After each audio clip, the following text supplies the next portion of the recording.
Necəsiz? Allah'a həmd olsun. Siz necəsiz? Şükürlər olsun. Siz hansı mövzu ətrafında danışmaq istəyirsiniz? Bugün əslində bir mövzu yoxdur. Sizdən gələrsə maraqlı olar. Xoş olar təbii ki.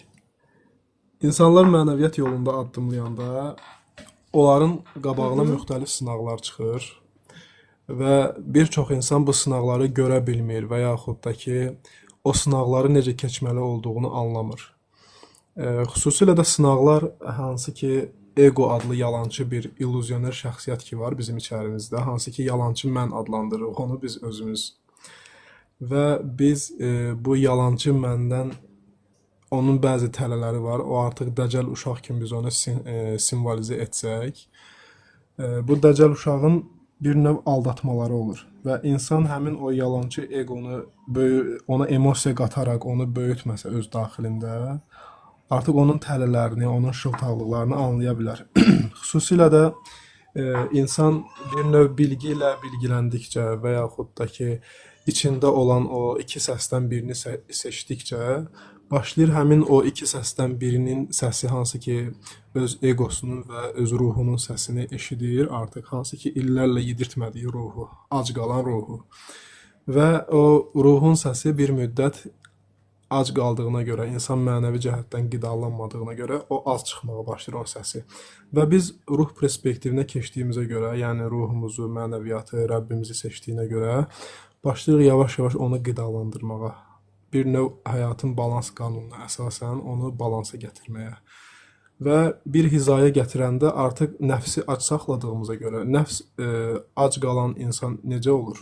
Məsələn, biz bunu görə bilərik. Hansı ki, uşaq ac olanda şıltaq olur, anasına təzyiq göstərir, yemək istəyir və yaxud da ki, digər bu kimi şıltaqlıqları. Və bir müddətdən sonra da onun etirazları kəskin şəkildə artır. Hansı ki, bu kəskin şəkildə artanda etirazları artıq o uşaq bir növ öz valideyninlə oyunlar oynamağa başlayır. Necə oyunlar olur bu? Sən bu mərhələləri keçə bilməzsən və yaxud da ki, biraz insan bilgi əldə edəndən sonra artıq özünü bir mən olaraq saya bilər, vasitə olduğunu anlamaya bilər. Yəni bir vasitə olduğunu insan anlayanda daha rahat şəkildə egonu ram edə bilər. Hansı ki, hal-hazırda müəyyən perspektivdə çıxış edən insanlara baxıram və o insanların ətrafında dövr eləyən hadisələri görəndə biz görürük ki, müəyyən qism insanlar artıq o daxildə olan iki səsdən birini seçir, amma o yavaşlayan nəfsin səsi, egonun, yalançı, illüzyoner şəxsiyyətin səsi bir müddətdən sonra onu aldadır. Bu aldatmanı da bilirsiniz nəyə bənzədirəm Məşələ xanım. Deməli, hansı ki, uşaq görür ki, valideyn onun sözünü etmir, amma uşaq valideynin qılığına girərək başlayır valideyni aldatmağa çalışmağa. Yəni, bir növ suyuna gedir və ondan istifadə edir. Və suyuna gedib istifadə edəndə də yalandan öz valideyni tərifləyir, hansı ki, bizim egomuz bizi tərifləyir. Egomuz bizi tərifləyəndə də biz onu aldanırıq. Və insan o mərhələni adlaya bilərsə əgər, hansı ki, bunu adlayan insanlar da çox azdır, müşahidə Çox azdır. Bəli. Və onların danışığında da zaten biz bunları hiss edə bilərik, görə bilərik. Həmçinin özümüzdə də biz bunu müşahidə edə bilərik. Çünki insan ilk öncə özünü müşahidə edərək bir qərarlara gəlir, bir mövqelər seçir, harda ilişdiyini və yaxud da ki, harda olduğunu anlayır, anlamağa çalışır. Çünki insanın təcrübə obyekti özü olanda daha dəqiq və qərəzsiz qərar verə bilər. Amma insan hər zaman da ətrafda müşahidə etməməlidir axı. Çünki ətraf zaten onun özüdür. Ətraf zaten onun daxili qəbul etdiyi və yaxud da ki, qəbul etmədiyi tərəflərinin sıxılmış bir maddiləşmiş enerjisel insan formatında olan bir görüntüsüdür. Zaten insan ətrafına baxaraq özünü də tanıya bilər. Çünki bizim ətrafımızda biz əgər yaxşı insanıqsa və yaxud da ki, yaxşı insan, pis insan yoxdur əslində. Yaxşılığı seçən insan var, pisliyi seçən insan var. Çünki bir insanın daxilində bütün duyğuların əksi var. Yəni bütün duyğular onda bir 360 dərəcə formatında, mərkəzdə özü olaraq ətrafında toplanıb. Biz sadəcə seçirik də. Mən yaxşı obrazdan çıxış etmək istəyirəm və yaxud da ki, mən Dünya adlı teatrda müsbət obrazı seçmək istəyirəm. Zaten bütün kinolarda, bütün filmlərdə biz nə görmüşük? Hər zaman qalib olan müsbətdir. Hər zaman müsbət rolda olanlar, o mənfi rolda olanların üzərində ən sonda qalib gəlir. Yəni insan da bu həyatın düzdür, həyat yarış meydancası deyil. Zaten insan öz həyatının mərkəzinə özünü yox, Rəbbini qoyarsa və o bu yalançı, illüzioner şəxsiyyətini özünə bir belə deyək, gündəlik mən ona uyacam, onun istəklərini yerinə yetirəcəm deyərək onu aldanmazsa, artıq o öz həyatının müsbət obrazı şəklində çıxış eləyə bilər. Və gəlirik o hansı ki aldanan insanlara, aldanan insanların da aldandığı nöqtə ondan ibarətdir ki, insan elə bilir ki, yaxşılıq özündəndir.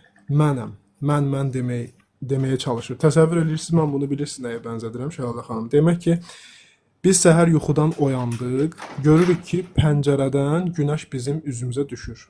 İndi burada pəncərənin iddia etməsi ki, mən günəşəm, işığı sənin üzərinə saçan mənəm. Nə qədər mənalı ola bilər bizim üçün?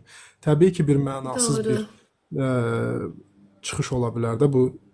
İndi təsəvvür edin ki, bir ağacın bar verməsi üçün ona su lazımdır.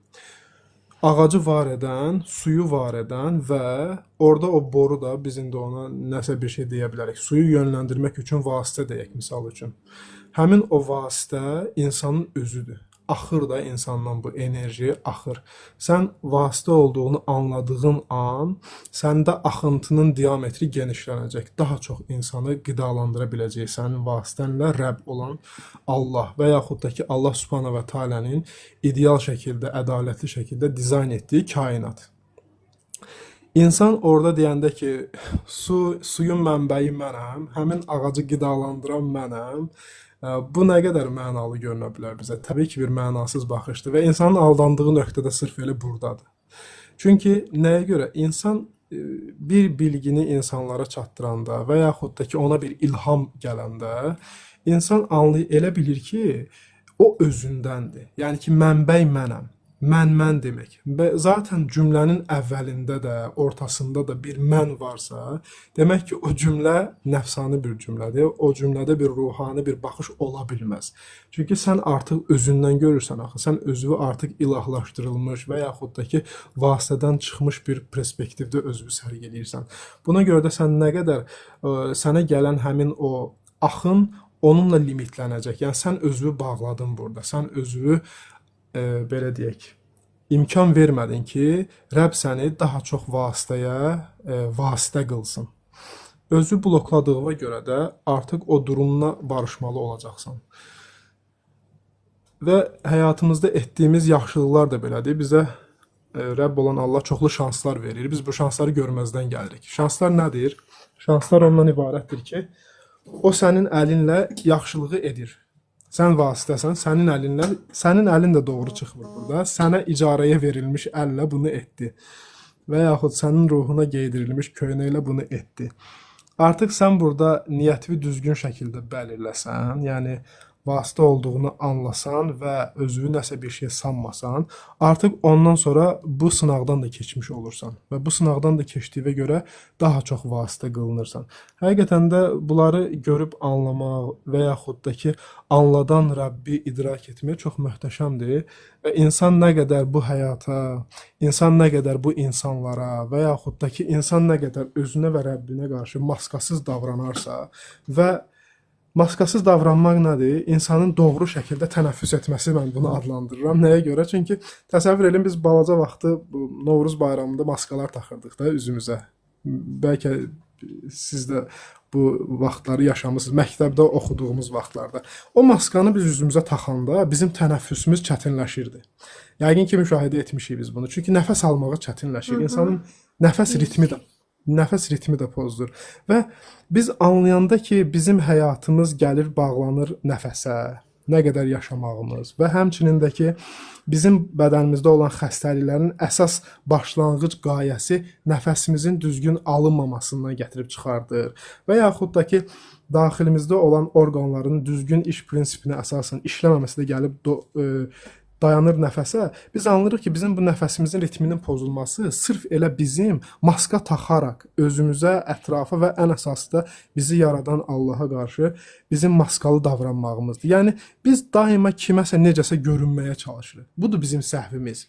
Biz daima sanki insan qula qul olmur. Daha doğrusu qula qul olur, Allaha bəndə olmaq istəmir. Kiminsə xoşuna getmək istəyir. Hansı ki o insan yatanda özündən bixəbərdir. Heç özündən belə deyək, nə etdiyini belə fərqinə varmır. Düzdür, bunu indi rasionallığı müdafiə edenlər bəlkə də anlaya bilməz. Rasionallığı bəzən irrasionallıqla bir tərəziyə də qoyurlar. Amma bunun qəti şəkildə tərəfdarı deyiləm. Çünki rasionallıq və irrasionallığı var edən də odur. Və hər birini var etməkdə səbəb də ondan ibarətdir ki, sən rasionalla gedib irrasional dayanacaqsan. Yəni ki, müasir elm dalınca qaçanları görmüsünüz də. Məsələn, elm bunu deyirsə, mən bunu qəbul edirəm, elm bunu demirsə, mən bunu qəbul etmirəm.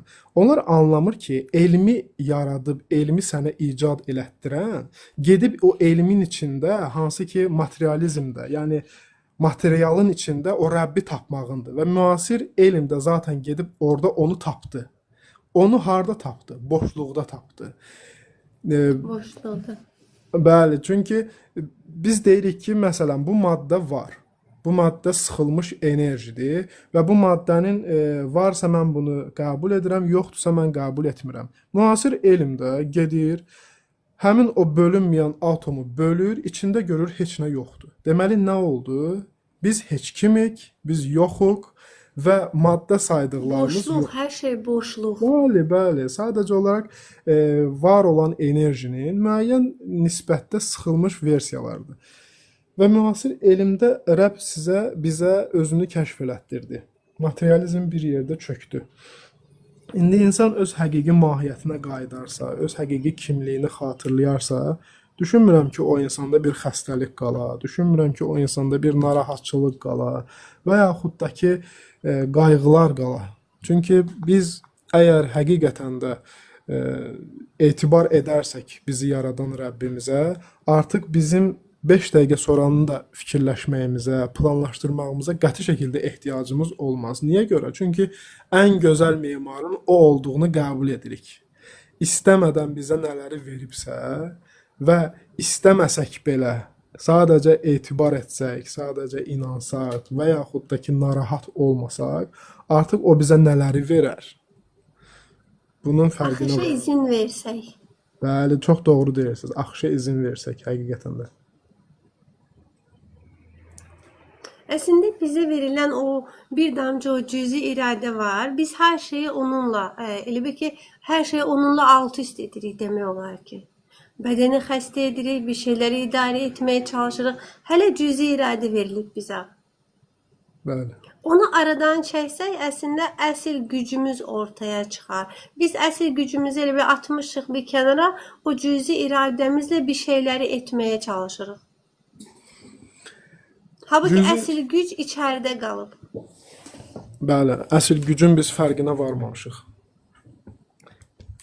Sadəcə cüzi iradə bircə insana verilib. İnsan da həmin cüzi iradənin sayəsində onu var edəni seçmir. Yalançı gözlə görülən nəfsinin istəklərini, egosunun var olmaq üçün arzuladığını seçir. Məsələn, insan o gözün gördüyü də nə qədər doğrudur.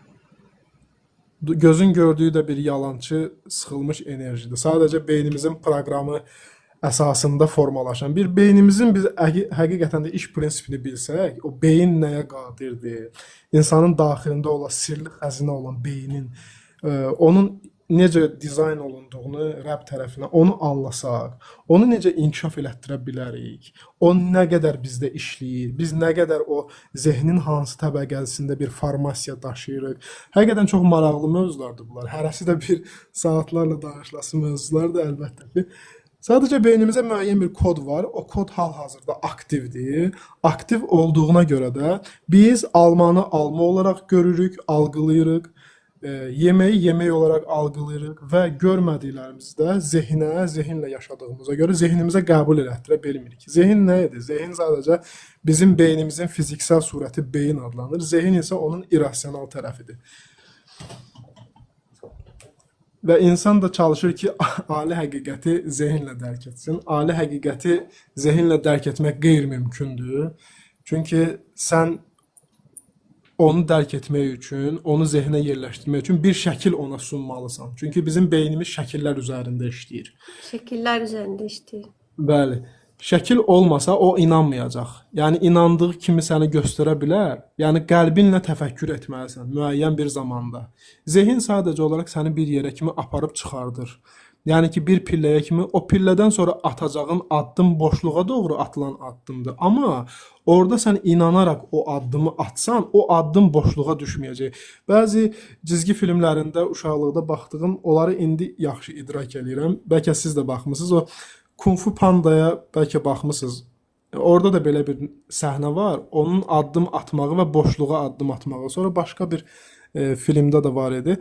Sadəcə inanaraq addım atır və orada bir dayaq yaranır. Həmin o dayaq nədir? Həmin o dayaq sənin Allaha, səni yaradan Rəbbinə güvənindir və onun da o dayağı formalaşdırmaqdır. Çünki onun əlində deməyək ki, onun üçün bu çox asandır, çox rahatdır. Əsas məsələ sənin burada qəlbinlə təfəkkür etməyindir. İnsan da o qəlbi ilə təfəkkür etmək sözünü də anlaya bilmədiyinə görə, daima zehinlə axtarışda olduğuna görə bir yerə kimi gəlir və oradan qayıdır. Sanki quyunu qazır, orada bir qızıl axtarır. Onu tapacağına inanmır. Sadəcə qazıyır və o bir xırda məsafə var da, onu keçə bilmədiyinə görə də oradan qayıdır. Əgər onu keçə bilərsə, o inanaraq növbəti külüngü o torpağa vurarsa, orada olan qızılla, orada olan o brilyantla təbii ki, ali həqiqətlə tanış ola bilər. Düz. Teşekkürler Reşat Bey, değerli bilgilerinizi bizimle paylaştığınız için. Hoşdur. Dostlar, suallarınız varsa Reşat Bey'e yazabilirsiniz. Bir de Reşat Bey, siz özünüzü təqdim edin. Bayaqdan tezi gələn dostlarımız var, danışan kimdir deyə sual verirlər. Reşat Bey özünü necə təqdim edəcək? Mənə də çox maraqlıdır. Reşat Bey kimdir? Rəşad bəy heç kimdir. Mən özümü heç kim olaraq təqdim edə bilərəm. Çünki nə bir psixoloqam, nə bir yaşam koçuyam, yəni belə bir statuslarım yoxdur, həqiqətən də yoxdur və bunların heç biri ilə məşğul olmamışam. Sadəcə hər zaman maraqlı olub ki mənə, mən kiməm və öz daxili dünyamın kəşfinə çıxmaq üçün bir yol almışam və daxili Bir yolcu. Bəli, bir yolcu və bu yola çıxanda da vasitələr axtarmışam. Necə ki, kitablar, insanlar. Görmüşəm ki, vasitələr vasitə olduğunu anlamadığına görə mənə yardımcı ola bilməyiblər. Kitablar da səni bir mövqeyə qədər apara bilər. Ondan sonra təbii ki, səmimi şəkildə biz əgər Rəbbimizə yönələrsək, müəllimin o olmasını istəyərsək, o bizi yönləndirəcək doğru şəkildə. Doğru şəkildə yönləndirmə nədir? Sən bir fikri oxuyacaqsan, o fikri səndə artıq içində bir açılışı verəcək o. Yəni ki, bu da təbii ki, ona olan güvənindən, ona olan inamından və ona yaxınlaşma tərzindən asılıdır. Çünki Rəbb qulunun zənni üzrədir. O necə zənn edirsə, hansı formatda, hansı böyüklükdə, hansı idrakda, hansı ali şuur səviyyəsində sən bunu əgər nəzərində o varsa, o da sənə elə yaxınlaşacaq. Nəzərimizdə onu o qədər uca tutaq ki, o bizə asan şəkildə yaxınlaşsın və bizə çox rahat şəkildə yardım etsin. Çünki biz özümüz üçün zaten həyatı çətinləşdiririk. Bizim üçün, biz düşünürük ki, mən bu ay bu maaşla necə dolanacam və bu artıq bizim özümüzü o çətinliyə saldıq da biz bunu düşüncəmizlə, fikrimizlə. Elə bir ki, qısıtladıq, onu seçdik. Limitləyirik biz özümüzü. İnsan özünü limitləməsə, Əslində bilsiz necədir? Rəşad bəy, sözü də kəsirəm. Buyurun. Əslində bilsiz necədir? Elə bir ki, hər kəsin Allahı onun zənn etdiyi qədərdir. Sən misal üçün Allahı beynində, düşüncələrində, nə qədər güclü təsəvvür edirsənsə, onu nə qədər qəbul edirsənsə, sən də elə bir ki, Allahın o qədərdir. Doğru Ebe ki deyirsən. beynimizdə onu da yaradırıq. Ona bir şəkil giydirməyə çalışırıq. Nə bilim, sanki belə özümüzü necə qısıtlayırıq, onu da qısıtlayırıq. Bir çərçivəyə yerləşdirməyə çalışırıq təbii ki. Biz çünki zehinlə Çalışırıq. onu idrak eləmək istəyirik. Zehinlə, çünki bədəndəyik, maddi dünyasında bədəndəyik və zehnimiz var. Dünyanı zaten zehnimizlə algılamağa çalışırıq ki, bu da nə qədər mümkündür. Allahı da o şəkildə anlamağa çalışırıq. Elə bil ki, onu bir qəliblərə sığdırmağa çalışırıq beynimizin içində. Bəli. Halbuki o nə İnsan qəliblərə sığmır, nə kəlmələrə sığmır, nə hisslərə, duyğulara, ifadələrə, heç bir şey sığmır yəni. bəli, onun bir var insan onu özündən kənarda zənn etsin. Bir var insan onu özünə yaxın, bir də var insan özünü yox, sadəcə onu hiss etsin. Bunlar təbii ki, hallardır. Biz bu hallara bürünərsək, o halı ifadə edə və yaxud da ki, qarşımızdakına anlata bilərik. Qarşımızdakı insan da o halda ola bilərsə, onu idrak edə bilər. Çünki insan o halını təsəvvüründə canlandırır, amma sözlər tapa bilmir ki, o halını danışa bilsin. Və yaxud da ki, ümumiyyətlə danışmaq belə istəmir halını. Necə ki, Onu zaten bakın Reşat Bey, bunu herhalde siz de yaşamışsınız, bilirsiniz. O zaten kelimelere sığdırmak o mümkün değil. O halı anlatmak mümkün değil. bəli. Onu ya o kelime yoktu. Diyesen ki misal için burada yaşadığım, hissettiğim böyle bir şeydi. Onun kelimesi yok, onun ifadesi yok. Bazen görürsünüz ki misal için var sosyal medyada dostlarımız danışırlar, bunu yaşadım, onu yaşadım. Bence o anlatılacak bir şey değil. Yani Bəli. o artık ifadelere tökülürse bence o başka bir şeydi. Mənə görə. Əlbəttə. Kəlmələr sığmayacaq qədər genişdir. Değil. Kelimelere sığmır o. Bəli, əlbəttə. Onu ancaq bilirsiniz necə? Məsəl üçün siz onu yaşamışsınız bəlli bir formada, mən yaşamışam bəlli bir formada. Biz sadəcə olaraq elə bil ki, kəlmələrlə ifadə etmədən, amma bir hisslərlə bir-birimizə nə yaşadığımızı hiss eləyə bilərik. Çünki eyni şey siz də yaşamışsınızsa, mən də yaşamışamsa, bu zaman anlaya bilirik biz bunu. Yoxsa ki, mən bunu ifadə edim, mənim qarşımdakı da məni anlasın, mümkün olacaq bir şey deyil bu. Zaten biz anlatsaq belə qarşıdakının qabı nə qədərdir o qədər alır. Doğru O deyirsən. halı yaşamayan insana da bir şeyi anlatmaq mənasız bir şeydir çünkü anlamayacaq zaten. Və eyni zamanda da ifadelər, kelime yoktu onu ifade etmək üçün. Necə ifade edəcəksən? Mənim yaşadığım hal nədir deyəcəksən. Doğru. Bu mənim üçün İnsanın ən çətin sualın, ya bu suala mən hiçbir zaman cavab verə bilmirəm. Yəni orada yaşadığın o halı, hiss etdiyin, nə bilim, o sakitlik, yüngülük, ad da verə bilmirəm ona. Yəni onu ifadə etmək mənim üçün hər zaman çətin olur. Mən onu ifadə etmək üçün kəlmə tapa bilmirəm heç bir zaman.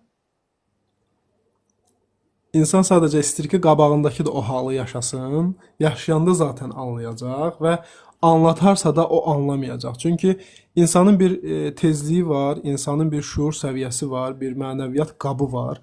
Və biz balaca uşağın qabağına kabab qoysaq, məlum məsələdir ki, o onu yeyə bilməyəcək. O sadəcə onun yüngül dadına baxa bilər, amma onu həzm edə bilməyəcək. İnsanın mənəviyyatı da belədir. İnsan insanı dinləyir, anlamağa çalışır, amma müəyyən faiz dərəcəsində anlayır. Tam şəkildə anlamağı üçün o insanın düşüncə tərzində olmalıdır, frekansında, tezliyinə köklənə bilməlidir ki, onu tam şəkildə idrak edə bilsin, o halı yaşaya bilsin. Təbii ki, insan bir cəhd üzrədirsə, insan bir yol üzrədirsə, bu hala çata bilər. Bu ümumiyyətlə bu halların bir mənəvi səviyyəsi də yoxdur ki, biz onu səviyyələndirək. Bu hal artdıqca Yox ki. artır, ucaldıqca ucalır. Özünü bir pilləyə xas edən insan özünü limitləyən insandır və mən özünü bir pilləyə görən insan da məlum məsələdir ki, o ondan yuxarısını istəmir deməkdir. Çünki o qədər sonu olmayan bir pilləkəndir ki, bir haldan düşürsən başqa hala, o halın feyzi bundan əvvəlki halın xoşbəxtliyindən qat-qat artıq olur. O qədər rahat olursan, o qədər halim olursan, mutmain olursan, rahatlamış olursan, narahatçılıqlarda olmursan, təslimiyyət fazasında olursan, həqiqi təslimiyyətdən gedir söhbət.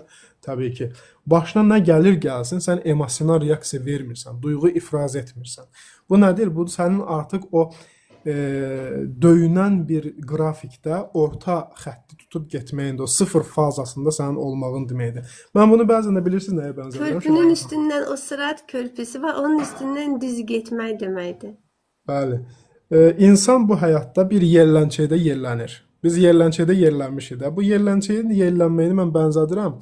Hansı ki yuxarı, aşağı bir tərəfin pik nöqtəsinə çatırıq, gəlirik sıfır nöqtəsindən keçirik, hansı ki yerlənməyə başladığımız nöqtədən gedirik digər nöqtənin maksimalına. İndi bu yerlənçədə biz yerlənməyimizi nəyə bənzədirəm? Sanki həyatımızda xoşbəxt anlar olur, həyatımızda izdirab, kədər çəkdiyimiz anlar olur və onlar da bir balansa tabedir. Balans qanunu zaten elə buradan doğur. Buradan belə deyək, özünü göstərir bizə. Və sən bir gün yerləndiyini anlayırsan və başlayırsan ki, birinci yerlənməyi müşahidə edirsən. Mən nə etdim? Mən nə etdim? Yuxarıya getdim, ortadan keçdim, duyğum olmadı və yaxud da ki, xoşbəxtliyin ən pikinə çatdım. Pikinə çatanda o xoşbəxtliyi yaşayanda bilirəm ki, artıq bunun izdirabı da gələcək, çünki dünyəvi illüziyanın xoşbəxtliyini yaşadım mən. Artıq sonra yavaş-yavaş ayaqlarınla tarazlayırsan, yerlənçəyi dayandırırsan, düşürsən oradan. O düşmək nədir? Artıq sənin o yerləndiyin formatı xatırlamağın deməkdir. Yerləndiyin formatın idrakına çatmağın deməkdir. Və sən yerlənçədən düşəndə yerlənənləri görürsən artıq. Çünki artıq orada özün öz başına qarışmışdı da özü. Sən bilmirdin kimlər yerlənir. Bu da ruh pozisiyasına keçid adlandıra bilərik biz bunu. Ruh pozisiyasına keçid, ruhun yerlənməyə ehtiyacı yoxdur axı. O zaten feyzdədir, zaten rabitədədir. Ehtiyacı yoxdur onun. Kədəri yaşasın, ehtiyacı yoxdur onun. Xoşbəxtliyi yaşasın, çünki hamısı ondadır. O bunu bilir, o tamdır. İnsan da o pozisiyaya keçəndə tam olur. Tam olmağını hardan bilə bilərsən? Tam olmağını sevinməli bir hadisə olanda neytral mövqedə sərgiləməyindən, üzüləcək bir hadisə yaşamısan, amma üzülə bilmirsən. Sadəcə bilmirsən. Və bu da sənin həmin o yerlənçəkdən düşməyin deməkdir təbii ki. Onda artıq istəyəndə bu teatr səhnəsində obraza uyğun bir formasiyaları apara bilirsən. Əsəbi göstərə bilərsən özü lazım olan yerdə və yaxud da ki sakit, amma ki daxildə səndə huzur var, daxildə bir neytrallıq var. Yani orada zaten duygu geldiğinde de çok kalmır insanda. Yani insan o duygunun içinde artık saatlerle, dengelerle kalmır. Bir anlık sanki böyle gelse de sen hemen o anda anlayırsan, hemen merkeze çekilirsen. Müşahidə edir Mesela ne kadar aysa olan hemen merkeze çekilirsen, ne olduğunu anlayırsan, durursan orada seyirde kalırsan. Ve bunu bir süre sonra herkes yaşayacak. Buradaki dostlarımızın hamısı yaşayacak. Çünkü tesadüfen kimse bu canlı yayına gelmez. Bu canlı yayına gelmişse demek ki bir kapını açmışsınız. Sadece olarak orada elbette adım adım ilerlemeyi var. Sanki təkamül, baxın Rəşad bəy, bilmirəm siz bu haqda nə düşünürsünüz? Ancaq mənim bu haqda düşüncəm budur. Təkamül sanki pilləkənlərdir. Biz o pilləkənləri sürətli şəkildə çıxa bilirik. Amma o pilləkənlərin birini atlama şansımız yoxdur. Onların hamısına bir-bir o basamaklara basaraq çıxmalıyıq. Və buna görə də insan ilk önce bir ətrafın nə olduğunu anlayır. Ətrafı buraxdıqdan sonra özünə dönürsən. Bundan sonra sen özünü, duygularını, düşüncelerini, davranışlarını artık izlemeye başlarsan, ben ne edirəm demeye başlayırsan. Bir şey demək istəyirdiniz Rəşad bəy. Çox doğru deyirsiniz həqiqətən də. Bu sürətli yüksəliş yaşayan insanlarda müşahidə edirəm və yaxud da ki, olduğu pillənin sağına soluna baxıb, orada olan bütün duyğuları analiz edib, orada özünü görüb, sonra isə yuxarı addımlayan insanı görə bilirik bəzən. Bu da yaxşı bir şeydir ki, sən artıq həqiqətən də pillə-pillə addımladın və o pillədən əgər nə vaxtsa şuursuz şəkildə bilincaltının kontrolündə olaraq düşə bilərsənsə də necə qalxmalı olduğunu anlayırsan. Çünki sən sürətli bir qalxış etməmsən. Çünki hər zaman sürətli qalxanın bir yarıya qədər eniş korreksiyası olur bu həyatda.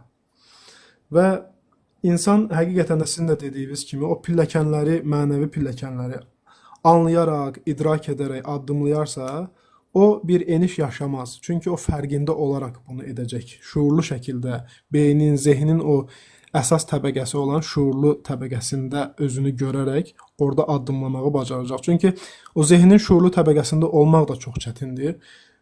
99% insan şuuraltının idarəsində yaşayır. Çünki beyin enerji ifraz etmək istəmir. Beyin biraz enerji baxımından cimri sayılır.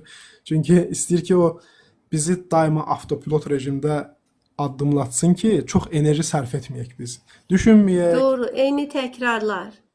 Bəli, təkrarlanan bir rutin həyat.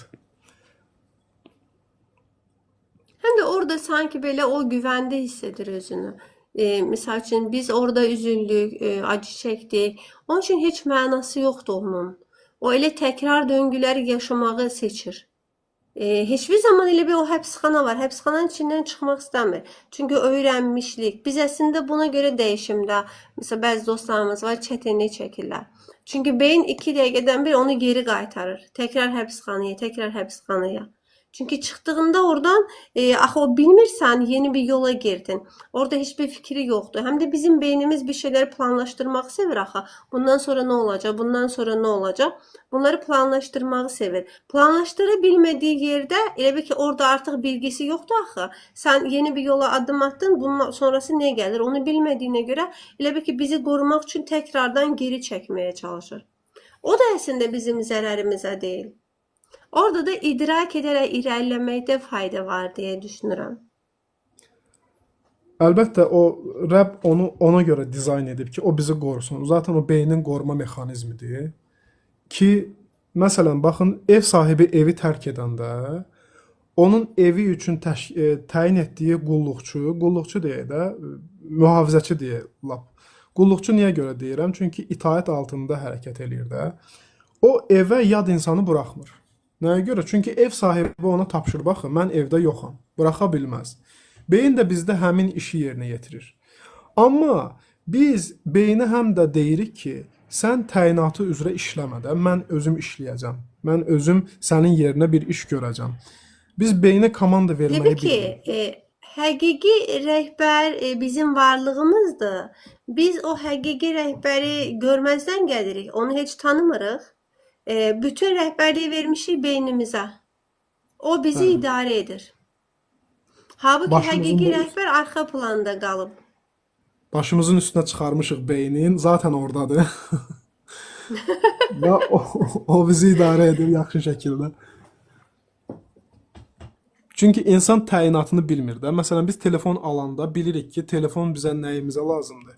Zəng edəcəyik, sosial mediaya girəcəyik və yaxud da ki, digər bu kimi bizə lazımlı, vacibli olan bir çox işi yerinə yetirəcəyik. Bunu biz telefonun həmin o içinə daxil olub menyusundan görə bilirik də. Biz indi özümüzü insan olaraq biz öz təyinatımızı bilmirik. Yəni, niyə yaradılmışıq, nəyə qadirik, biz bunu anlamadığımıza görə biz telefonu çəkic kimi istifadə edirik. Götürürük telefonu, başlayırıq qoz sındırmağa, fındıq sındırmağa. Çünki bilmirik axı telefon necə işləyir. İndi insan da özünü gətirib bu günə qoymağı, bizim özümüzü bu həyatda bir zəlil duruma salmağımız da öz təyinatımızı bilmədiyimizə görədir. Amma biz bunu əgər öyrənmək niyyətində olarsaq və biz bu oyuna başlamazdan əvvəl bizə verilən o oyunda qalib gəlməyimiz üçün və yaxud da ki, oyunda bir səviyyə adlamağımız üçün bizə əlimizə verilən o dəyərli alətləri, məsələn, niyyət. Çox güclü bir niyyətdir də. Bu çox güclü bir alətdir daha doğrusu, əmrdir. Niyyət bizim beynimizə verilən əmrdir. Mən sabah səhər 5-də yuxudan durmağı niyyət edirəm. Bircə kəlməmiz bizi sabah səhər beynimiz tərəfindən... Yetərlidir. Bəli, çox yetərlidir. Bəzi insanlar deyirlər, kitablar da yazdı bu haqda. Düşüncənin gücü. Bəlkə də oxumusunuz Şəlalə xanım bu haqda. Düşüncənin gücü deyirlər, amma niyyətin gücündən danışan çox az kitab var. Niyyətin gücü qəlbə bağlıdır. Çünki niyyət qəlbdən doğur, mərkəz oradır. Zehin isə artıq düşüncə zehindən doğur. Buna görə də bizim niyyətimizin gücü zehnimizdən doğan düşüncənin gücündən 5000 dəfə yüksək olur. 5000 dəfə artıq o daha effektli olur və onun yaydığı vibe da çox güclüdür. Hansı ki, zaten biz vibe'ların arasındayıq da. Simulyasiya vibe'lardan ibarətdir, dalğalardan ibarətdir. Biz hansı dalğadayıqsa, o dalğanı da gətirib özümüzə çəkəcəyik. Maqniti axı həm də. İndi biz niyyətimizlə həmin o bu günə kimi olan rutin həyatımızı çox sadə şəkildə dəyişə bilərik. Sadəcə niyyət etməklə və doğru niyyət etməklə. Niyyət edirəm ki, ey Rəbbim, sənə yönəlim, mənəviyyatım genişlənsin. Artıq gəlir sənin qarşısına belə bir canlı çıxır, sən girirsən, Şəlalə xanımı dinləyirsən. Bu da sənin mənəvi qidan olur. Ruhunun qidalanması zaten budur da. Ruhun yeməyi adi evdə bişirilən yeməklə olmur axı. O bizim nəfsimizin qidası, o bizim egomuzun, bədənimizin qidasıdır. Amma bizim ruhumuzun qidası mənəvi söhbətdir. Mənəviyyatı qidalandıran söhbətdir. Və siz mənəvi söhbət nə qədər edərsinizsə, ondan heç vaxt yorula bilməzsiniz. Çünki mənəviyyatdan yorulan bir ruh olmur. O özünü ifadə edən bir ruh olur. Və yaxud da ki, ruhlara xitab edən bir ruh olur. Ruhlara xitab etmədən düşünmürəm ki, fiziki bədən yorulsun və yaxud da ki, onun enerjisi tükənsin. Biz elə bilirik ki, insan olaraq bizim bədənimizin enerjisi sadəcə yediyimiz yeməkdəndir. Bu sadəcə bizə bu sistemin təlqin etdiyidir. 20% enerjini bizə yediyimiz yemək verir. Amma yerdə qalan 80% enerjini biz alırıq pranadan. Yəni prana nədir? Hava. Hava adı olaraq lazımsız bir şey. Oradan alırıq, doğru. Bəli, lazımsız bir şey kimi bizə təqdim ediblər ki, havadır da hava. Amma havadır səni var edən. Havasız bir dəqiqə yaşaya bilməzsən. Və yaxud 2 dəqiqə, 3 dəqiqədən sonra sən ölə bilərsən, cisim ölər. Amma yeməksiz 3 gün, daha doğrusu 20 gün, susuz 3 gün ərzində sən sağ qala bilərsən. Demək ki, ən sənə vacib olan nədir? Hava və prana. Havadır. Və bunun mənasına vararıqsa biz əgər, o havanın idarə edilməsi və yaxud məsələlər çoxdur təbii ki. İnsan artıq özünə düzəliş eləyə bilər. Öz beynində olan o hansı ki elə hava ilə açıla bilən neyron kanalları ki var, kodlaşdırma altında olan, onları aktivləşdirə bilər. Bir kino var, bəlkə də baxmışsınız Şəlalə xanım. Bu Lucy kinosu var. Lucy. Yox, baxmamışam ona. Çox maraqlı kinodur. İstəyirəm baxasınız. Çünki orada insanın belə deyək, fərqindəliyini artıran bəzi mövqelər var, bəzi kadrlar var. Beyninin müəyyən faizini işlədikdən sonra nələr baş verir insanın həyatında? Rəşad bəy, bir şey soruşum. Baxın, sizə görə bəs, misal üçün, deyirik, hə, tamam, bunlar gözəl, içindəki özünün varlığının fərqində ol. Sizə görə bəs o varlığın fərqində olmağın, yəni zihni sakitləşdirib, içəridəki o özdən gələn səsi eşidə bilməyin ən qısa, asan yolu hansıdır sizcə? Düşünürəm ki... Mən misal üçün, keçmiş və gələcək arasında gedib gələn bir zihni necə sakitləşdirib içərinin səsini eşitməyə doğru yönləndirə bilərik? İnsan birinci olaraq özünü belə deyək, müşahidə etməlidir. Yəni ayırd etməlidir ki, onun içində 2 səs var. Bunu bildikdən sonra, hansı ki orada ən bərk çıxan səs əlbəttə ki, nəfsin səsidir, egonun səsidir.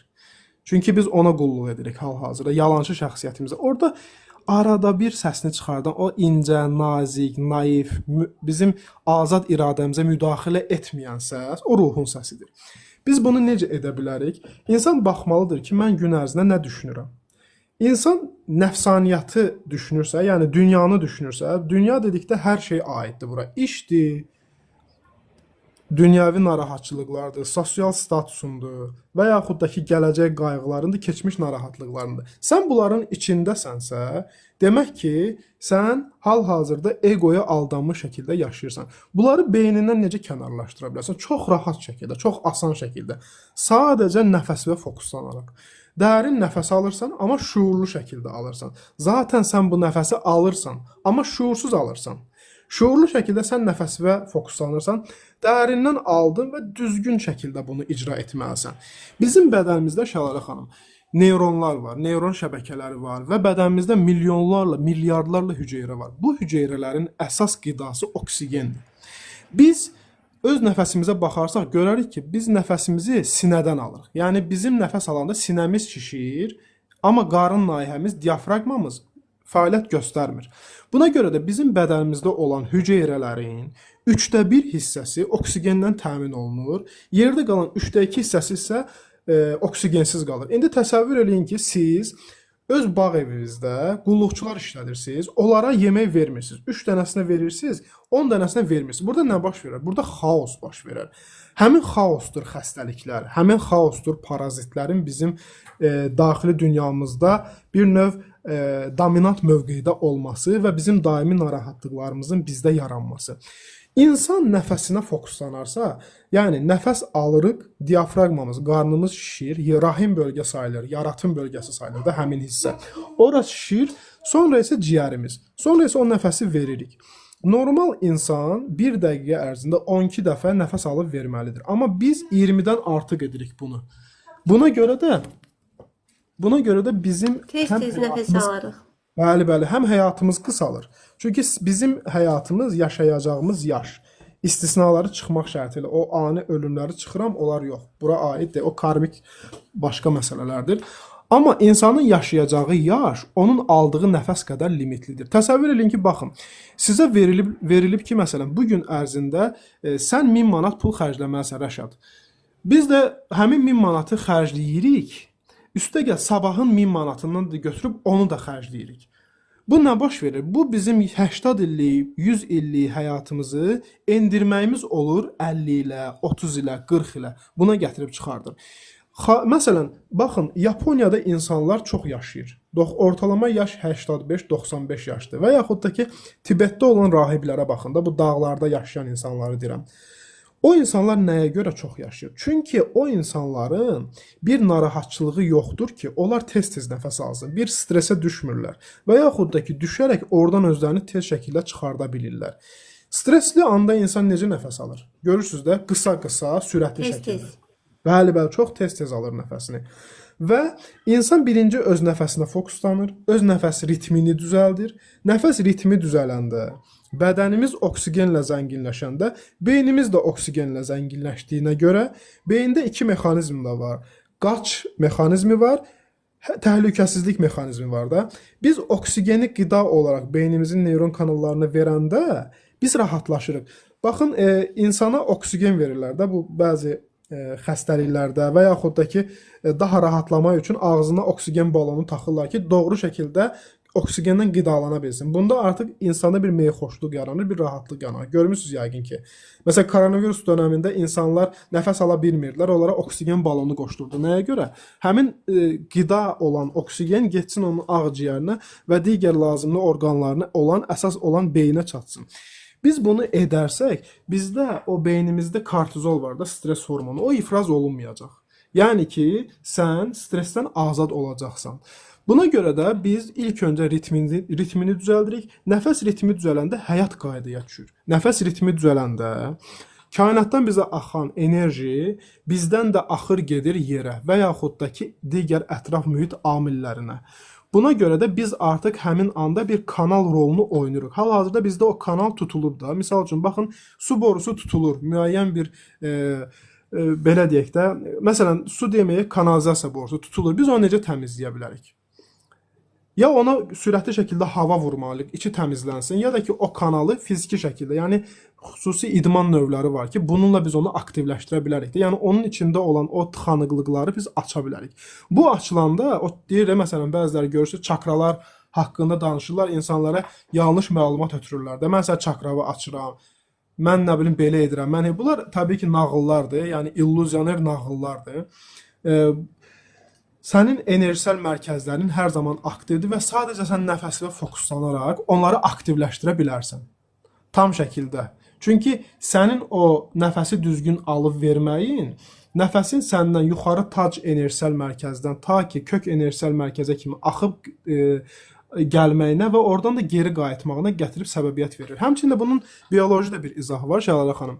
Baxın, biz illərlə səhv tənəffüs etdiyimizə görə tənəffüs edəndə biz nəfəs alanda oksigeni qəbul edirik. Verəndə karbon dioksidi biz xaric edirik qanımızdan. Karbon dioksid zəhərli qazdır.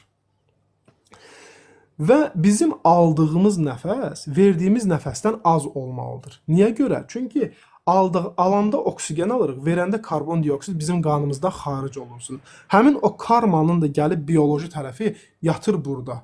Ona görə ki, biz tənəffüsü verdiyimiz nəfəsi çox edəndə bizim qanımız təmizlənir. Qan nədir? Qan bizim DNA'mızdır. Qanımız təmiz olarsa, mümkün deyil ki, bu insan xəstələnsin. Bu qeyri-mümkündür. Yəni xəstəliklər olmayacaq. Həmçinin də sən artıq yüklərdən azad olacaqsan, narahatlıqlardan azad olacaqsan. Necə ki, sənin o illərlə yığdığın karbon dioksid yavaş-yavaş sənin qanından təmizlənəcək. Sən uzun şəkildə nəfəsini verərkən. Məsələn, baxın, insan bir anda avtomatik onu duyğular sarır. Misal üçün, stresə düşdünüz, narahat durumdasınız, beyin artıq sizə göstərir də şəkillər. Bax, burada bunu etdim, burada bunu etdim, burada bunu etdim. Bizdə bir narahatlıq olur. Biz sadəcə olaraq nəfəsimizi dərin şəkildə alırıq, saxlayırıq. Bacardığınız qədər saxlayın. Nə baş verəcək sizdə? Mən deyim nə baş verəcək Şahidə xanım. Baxın, bizim beynimizdə, beynimizin bizə göstərdiyi o şəkillərlə bizim zehnimiz arasında bir boşluq yaranacaq. Və avtomatik onlar hamısı bulud dağılacaq və biz indiki ana qayıdacaq. Yəni ki, indiki ana, bu ana qayıdacaq. Çünki biz zehinlə getmişdik keçmişə, getmişdik gələcəyə. Biz indidə deyildik. Ona görə də biz narahat idik. Bizim beynimiz bilmir ki, biz indidəyik, keçmişdəyik, gələcəkdəyik. O şəkillər üzrə işləyir. Sən nə düşünürsənsə, demək ki, sən oradasan. Sən keçmişi bu yöndə enerji verərək saxlayırsansa, demək ki, sən hələ də keçmişdə yaşayırsan və sənin bu gün sənə Allahın əta etdiyi o 1000 manatı sən verirsən keçmişdə acığın gələn insana ki, get bunu xərclə. Düşüncə enerji ötürülməsidir də və biz həmin o düşüncəni bizi narahat edən, bizə travma yaşayan insanı düşünürüksə, təsəvvür edin ki, siz cibinizdə olan son qəpiyinizi də verirsiniz həmin insana ki, Allah xərclə. Həmin insan da negativlə bəsləndiyinə görə, bir enerji vampiri olduğuna görə artıq o öz pulunu xərclədi, qutardı. İndi sənin verdiyin ona pulu xərcləyir. İndi sual versək ki, özümüzə, biz hansı acığımız gələn insana cibimizdən pul veririk? Təbii ki, hamı deyəcək ki, mən vermirəm. Məlum məsələdir də, biz bunu etmirik. Amma enerjimizi veririk Rəşad bəy. Dəyərli olan enerjimizi veririk. Onu veririk. Sonra da deyirik ki, mən özümü yorğun hiss edirəm. Nə bilim, hərəkət etmək istəmirəm. Bəli. Amma bilmirik ki, enerji kanalları küskün olduğumuz, nə bilim, incik olduğumuz, halallaşa bilmədiyimiz yerlərə axır. Enerjimiz o tərəflərə axır. Bunun fərqində deyilik. Deyirik ki, ya nə var ki, zehnimə düşüncə gəldi. Nə var ki, keçmişdəki hər hansı bir anı xatırladım. Nə var ki, anamla halallaşa bilmirəm. Nə var ki, atamın elədiklərini unuda bilmirəm. Amma fərqində deyilik ki, sən orasını bəsləyirsən. Nə var ki, keçmiş həyat yoldaşımı, nə bilim, mənə xəyanət etdi, mən ona qarşı əsəbiyəm, ona qarşı aqressivəm, bununla halallaşa bilmirəm, bunu bağışlaya bilmirəm.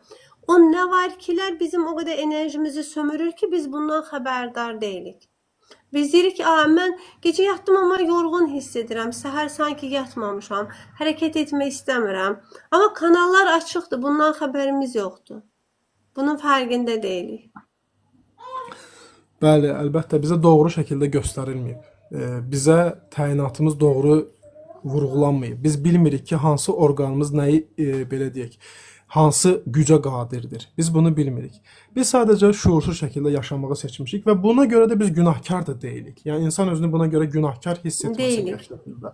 Bəli, çünki bizə öyrədilən budur. Bizdə neyron kanalında aktivləşən budur. Məsələn, insan bu dəqiqə gedir, məsələn, görürsünüz də ingilis dilini öyrənməyə gedir, fransız dilini öyrənir, hansısa bir bilgini edinir də. Yəni buna sanki öyrənmə ehtiyacı duyur. Amma insan bilmir ki, o öyrənmir. O sadəcə olaraq özündə var olanı aktivləşdirir. Bizim baxın beynimizin biz ümumiyyətlə insan olaraq beynimizi istifadə etmirik. Yəni bunu mən belə deyək, beyin cərrahları var, filosoflar var. Onların dilindən eşitdiyim bir sözdür təbii ki, bu söz. Onlar bir beyin üzrə işləyən illərlə bir mütəxəssis olaraq deyir ki, müasir insan beynindən ümumiyyətlə istifadə etmir. İndi beynin biz iş prinsipini biləndə, biz biləndə ki, beynimiz müəyyən sözlər altında kodlaşıb və hər bir insandan bir söz eşidəndə bizdə məsələn görürsünüz belə olur, belə bir hal yaşayırıq. Mən anladım. Necə oldu anladın? Sən də o neyron kanalı aktivləşdi. Sən artıq onu qidalandırsan doğru şəkildə. aha aktivləşdi, aha mən anladım deyən mövqeyə sən yönəlsən, sən o aktivləşən neyron kanalını enerji ilə həm də ki bədənində olan qanı ora yönləndirə bilərsən ki, o ölməsin, aktiv şəkildə qalsın. Bu da sənin yeni xarakteri xüsusiyyət əldə etməyə gətirib çıxardır. Baxın, biz bu nəfəs texnikaları, biz bu doğru nəfəs almağımızı edərsək əgər, həmin o oksigeni şuurlu şəkildə beynimizə göndəririk və bizdə o qidalanmalı olan neyron kanallar o oksigenlə aktivləşir. Və aktivləşdiyinə görə də insan özündə xarakterik bəzi fərqli xüsusiyyətlərə sahib olduğunu görür, anlayır, dərk edir, idrak edir. Buna görə də məsələn, insan fərqli bir işlə məşğul ola bilər, fərqli sahəyə yönələ bilər, özündə fərqli bir belə idi, xarakteri xüsusiyyətləri kəşf edə bilər və yaxud onun leksikologiyasında heç vaxt eşitmədiyi sözlər aktivləşə bilər. Onun sözləri axıntı kimi gedə bilər. Yəni ki, bir bulaq ola bilər onun daxilində, axa bilər sözlər. O bunu heç vaxt bir kitabdan oxumayıb, bu onu heç vaxt heç bir yerdən eşitməyib. Mümkün deyil ki, o bunu eşitsin. Sadəcə onda var, o bunun fərqində deyil. Düz. Biz əslində o qədər dəyərli enerjimizi gereksiz yerlere sarf edirik və bunun da fərqində deyilik. Halbuki biz əslində nəyi düşünürüksə, mesela nəyə diqqətimizi veririksə, o tərəfi böyüdürük. İndi siz düşünün ki, siz bütün o keçmiş, gələcək, küskünlük, kin, nifrət, içinizdə olan bu incikliklərin hamısını bırakın, bütün o enerjini toplayın özünüzə və onu da yönəldəcəksiniz kimə? Özünüzə. Mən misal üçün davranışlarına, ondan sonra nəfəsinə yönəldəcəksən. Baxın, nə qədər inkişaf etdirərsiniz özünüzü. Nə qədər çox şeyin fərqində olarsınız, zehniniz sakitləşər, gözünüzün önündəkini görməyə başlaya bilərsiniz. Halbuki bizim elə bir ki, o bütün içimizdə olan o güclü potensialımız ki var, bu elə bir axır. Elə bir ki, o enerji axır, hər yerə axır. Və biz bunun fərqində deyilik. Ona görə hər zaman mən bax sizə deyirəm ki, keçmiş, küskünlük, kin, nifrət, bunların hamısını bırakın, hamısını. Hamısını bırakın ki, enerjinizi özünüzə toplaya biləsiniz. Enerjinizi özünüzə topladığınızda onu nə edəcəksiniz? Özünüzə doğru yönləndirəcəksiniz. Ve siz zaten o küskünlükler, kin, nifret onları bıraktığınızda zihin sakitleşecek. Zihin çok o geçmiş geleceği arasında gidip gelmeyecek. Zihin çok geleceğe dair narahatçılıklar yaratmayacak. Senaryo yazmayacak. Ve ana gelecek. Bütün bilgi anın içindedir. Bütün bilgi anın içindedir. Ona göre oralardan özgürleşmeye bakın. Ben ne bileyim bağışlaya bilmirəm. Bunları unudun ya, bunları bırakın. Onu bağışlamaq sənin əslində ona etdiyin bir yaxşılıq deyil, sənin özünə etdiyin yaxşılıqdır. Öz varlığına etdiyin yaxşılıqdır. Çox doğru deyirsiniz. Çünki insan o enerjini necə ötürdüyünü bilməsə, bunu idarə edə bilməyəcək. İnsan enerjini necə ötürür? Baxın, sözlərlə ötürür, gözlərlə ötürür, əllərlə ötürür, düşüncə ilə ötürür, qəlbi ilə hiss etməklə ötürür. İnsan bütün bunlardan özünü izole etsə, İnsan gün ərzində yorğun olmayacaq. Mümkün deyil ki, olmayacaq və o enerji hara xərclənəcək? Əlbəttə, o enerji xərclənəcək onun daxili dünyasına. Məsələn, hər zaman insanları analiz edən gözlərimizi yerə dikək. Gözümüzə oruç tutturaq da biz bunu.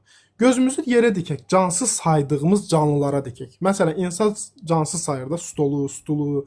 Amma bunlar hamısı canlıdır, əziz və dəyərli dostlar. Onlar canlıdır, hamısı canlı. Çünki onların bir energetik yaddaşı var. Sənin onunla etdiyin rəftar onun energetik yaddaşında yazılır. Onu sənin xidmətinə verən, səni də yaradan Rəbdir.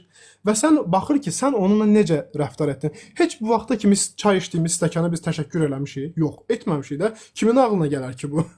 Və yaxud da ki, geyindiyimiz geyimi səliqəli şəkildə aparıb onu asada bilərik və yaxud atada bilərik və yaxud köhnələndə təşəkkür etmədən zibilqabına tullaya da bilərik. Amma nə vaxt biz ona təşəkkür etdik? Bizim onunla olan rəftarımız, bizim özümüzlə olan rəftarımız və Rəbbin bizimlə olan rəftarına bərabərdir. Bəli. Biz əgər həqiqətən də şükür etsək, təşəkkür etsək bizə verilən o oturan stulumuza görə, ayağımıza geyindiyimiz coraba görə, gəzdiyimiz palazın üstündə, başımızı örtən dama görə, biz buna görə təşəkkür etsək, o deyir ki, şükür edin, sizə olan nemətimi artırım. Çünki o nemətlərin yaddaşında sənin onunla rəftarın yazılıb və sən bunun fərqində də deyilsən. Biz artıq bunun fərqinə vararsaq, enerjimizi, lazım olan o yerlərə yönləndirərsək, ən əsas da daxili kainatımıza. Məsələn, ruslar siz fikir vermisinizsə Şəlalə xanım, onlar marşrutda olarkən gözlərini yumurlar və bunu yaponlar da edirlər. Niyə görə? Ən çox enerjini ötürən gözdür. Beyin göz vasitəsilə algılayır.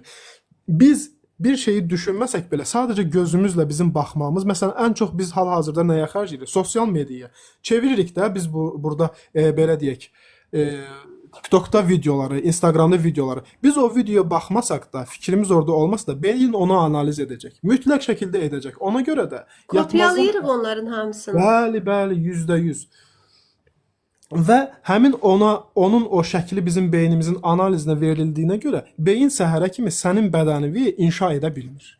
O məşğuldur bilgi analizi ilə. Və sən buna görə də səhər yuxudan duranda yorğun olursan, bütün günü energetik ac olursan. Ona görə də 2 saat əvvəl telefonu söndür, qoy qırağa. Get bir kitab oxu, şuurlu hərəkət et də. Çünki sosial mediada videoları, lazımsız videoları gəzməyin sənin şuursuz hərəkətindir. Beyinə dopamin lazımdır, bir gülməli videoya baxırsan, beyinə dopamin lazımdır, sən bir serotonin lazımdır, sən gedirsən bir hər hansısa bir 2 dənə müğənninin dalaşmasına baxırsan, bu da sənin enerji xərcindir. O müğənnini məşhur edən sənin enerjindir, əziz və dəyərli dostlar. Sən onu məşhur edirsən, sən ona baxmasan, enerji ötürməsən, o energetik ac qalacaq. O gedəcək, özünü reklam eləməyəcək, o gedib toyda oxuyacaq. Fiziki bir hərəkət icra edib pul qazanacaq. Amma onun sosial media fenomeni olmağına səbəbkar bizik. Çünki bizik ona enerjimizi ötürüb onu energetik tox hala salan. O da neyləsin? Gedir toyda oxumur, misal üçün də. Gəlir bir sosial mediada bir çay içməyini qoyur və milyonlarla bəyəni gəlir ona. Budur. İnsanın o enerji də hər birimizdə var. Allah Taala birinə az, birinə çox verməyib. Hamıya bərabər verib. Baxır sən necə yönləndirirsən. Yönləndir özünə. Gözlərini yum və yaxud da ki, öz daxili dünyavın kəşfinə çıxar. Mən kiməm adlı sualı YouTube-a yazıb axtar. Gör nə qədər video çıxacaq və onları izlə. Bu sənin mənəvi axtarışın sayılacaq. Öz daxili dünyavın kəşfi sayılacaq. Lazımsız söhbətlərə qulaq asma, qeybət etmə, qulaqlarını zəhərləmə. Çünki o negativ sözlər bir enerji olaraq qulağında yığılıb qaldı. Necə təmizləyəcəksən onu? Mümkün deyil ki, sən oradan lazımlı bir söz eşidəsən. Artıq oranın filtri doldu da. Məsələn, su filtrlərini görmüsünüz də, dolur orada lazımsız belə deyək, tozla, torpaqla, daşla, qalaqla. Bizim qulağımız da, bizim gözümüz də onlarla dolur. Lazımlı bilgi bizə gələndə biz ona tahammül edə bilmirik. Məsələn, getdi hər hansısa maraqsız bir video baxdı, sonra Şəlalə xanımın bir idrakli videosu qabağına çıxanda onun tahammülü olmayacaq ki, o videoya baxsın. Niyə görə? Çünki tutuldu da, bunun kanalı tutuldu. Bunun gözü yoruldu artıq, yoruldu. Bəli. Həqiqətən çox maraqlı. Və biz çoğu zaman, baxın, bu gəldi mənə hal-hazırda bu bilgi. Biz çoğu zaman nə edirik? Deyirik ki, misal üçün, evladım zərərli şeylərlə məşğuldur. Misal üçün, nə bilim, kola içir, nə bilim, gedir iğra oynayır, nə bilim, içki içir, siqaret çəkir, zərərli bir şeylərlə məşğuldur. Onda deyirəm ki, bax, dön həyatına bax, görsən həyatını nə ilə zəhərləyirsən. İndi siz burada dediniz ki, dedikodu.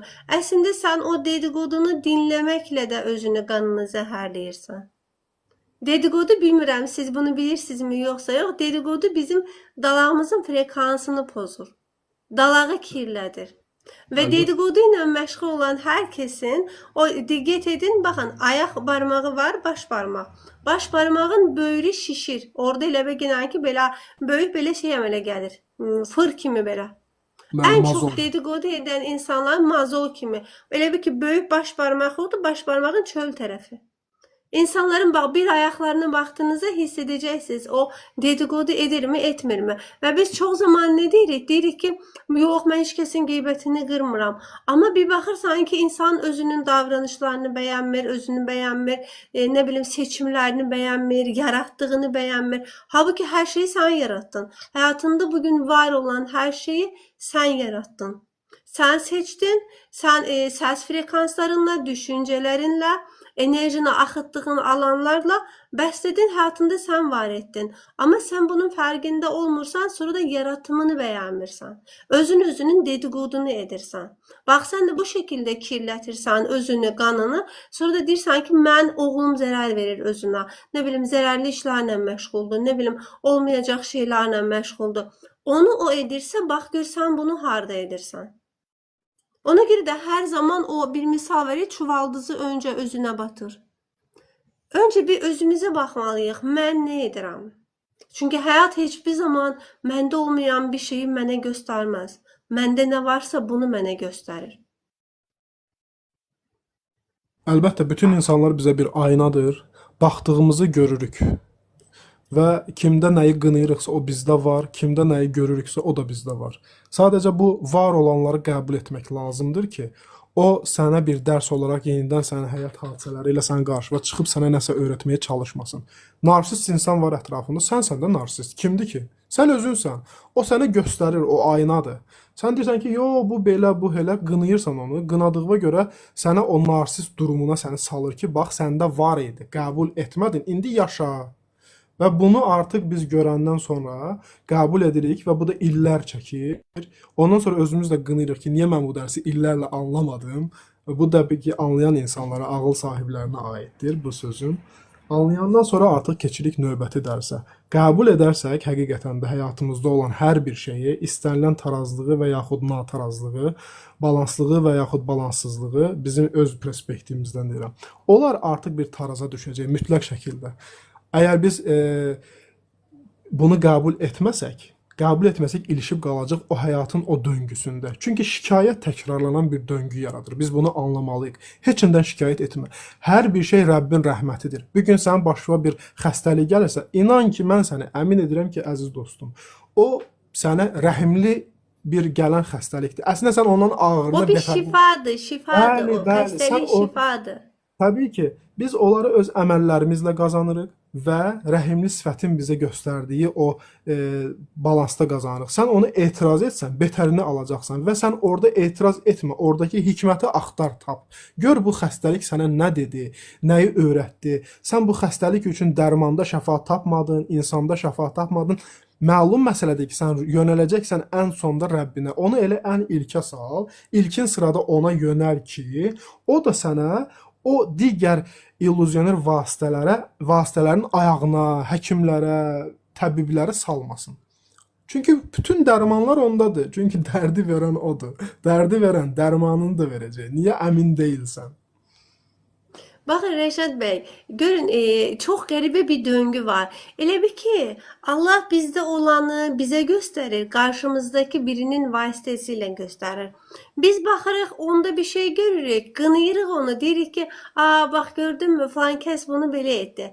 Halbuki onu edən sənsən. Allah sənə orada yumuşaq bir şəkildə göstərir ki, bax bunun etdiyini sən də edirsən, bax gör içəridə harda edirsən, onu dönüşdür.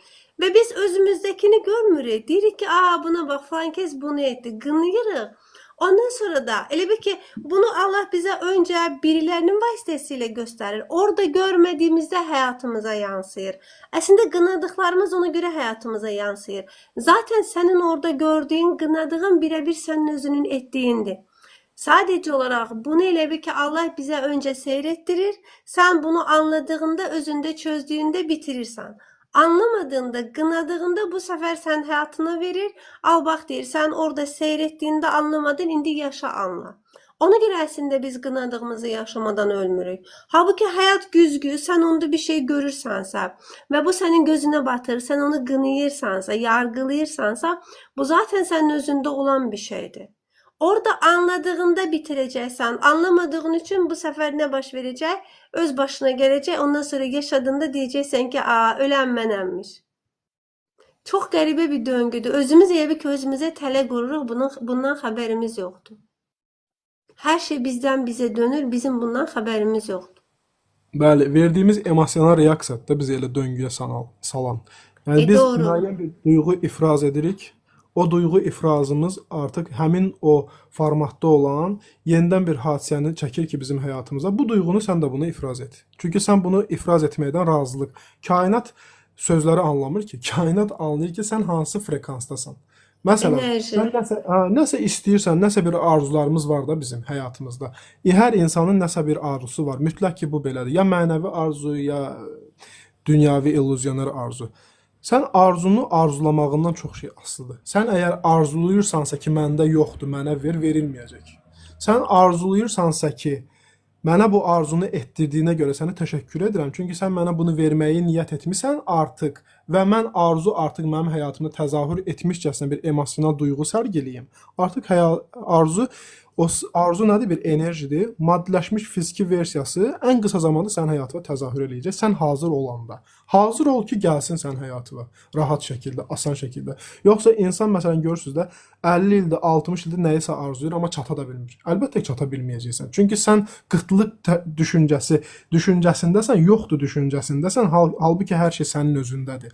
Və sən yoxdur frekansı yayırsan. O da sənə yoxdur hadisələrini çəkir. Mümkün deyil ki, o sənə var hadisəsini çəksin. Mümkün deyil bu. Halbuki baxın biz bir şeyi istədiyimizdə, arzuladığımızda o istəklə, arzu ilə bərabər bizə ilhamlar da gəlir. Çünki sən bir şey istədin axı, Allah onu sənə verəcək. Zaten sən istədiyin bir şey sənin yolunun ağzındadır. Sadəcə olaraq o anda sənə verdiyi o ilhamlarla sən hərəkət etməlisən. Biz elə bil ki, sadəcə otururuq, buradan başlayırıq, olumlama deyirik, nə bilim biz zikr edirik, deyirik ki, ha bu olacaq. O sənə hardan olacaq? Onu sən istədiyin anda sənə onun ilhamı verilir. Adım at deyir sana. Sən adım atmazsansa sənin arzun buradadır və sən buradasan. Buna çatma şansın yoxdur. Amma bunu istədiyin anda bu sənə verilirmi? Verilir. Sadəcə yolunun ağzındadır. Sən o içərdən gələn ilhamları bir hərəkət etməlisən, addımlamalısan ki, buna çatasan. Ona görə də bir şey dilədiyində, istədiyində o bir söz var, deyir ki, xəyalını, sənə verməyəcəyi bir şeyin xəyalını qurdurmaz. O şeyin sənə xəyalını qurdurursa, onu sənə zaten verdi deməkdir. Yetər ki, sən bir adım at, bir irəlilə. Oturduğun yerdə qaldığında təbii ki, gəlməyəcək. Bəli, hər bir insanın belə deyək, onun həyatı onun çabasına bağlıdır. Onun ruzisi onun çabasına bağlıdır. Əlbəttə oturaraq nəyisə xəyal etmək, düşün varlan, bu təbii ki bir xülyadır, məlum məsələdir. Buna sən çata bilməyəcəksən. Sən sadəcə düşünməyi, dua etməyi, arzu etməyi sənə verənin o olduğunu sən anlamalısan ki, o verib sənə artıq. Məlum məsələdir ki, sən biraz çabalamalısan. Ki, sizin də dediyiniz kimi o pilləyə çatasan, onu haqq edən pilləyə. Bu arzu sənə əlinə gələndə, sən o arzuna yetəndə necə bir hal yaşayacaqsan? O halı indi yaşa, o halda ol.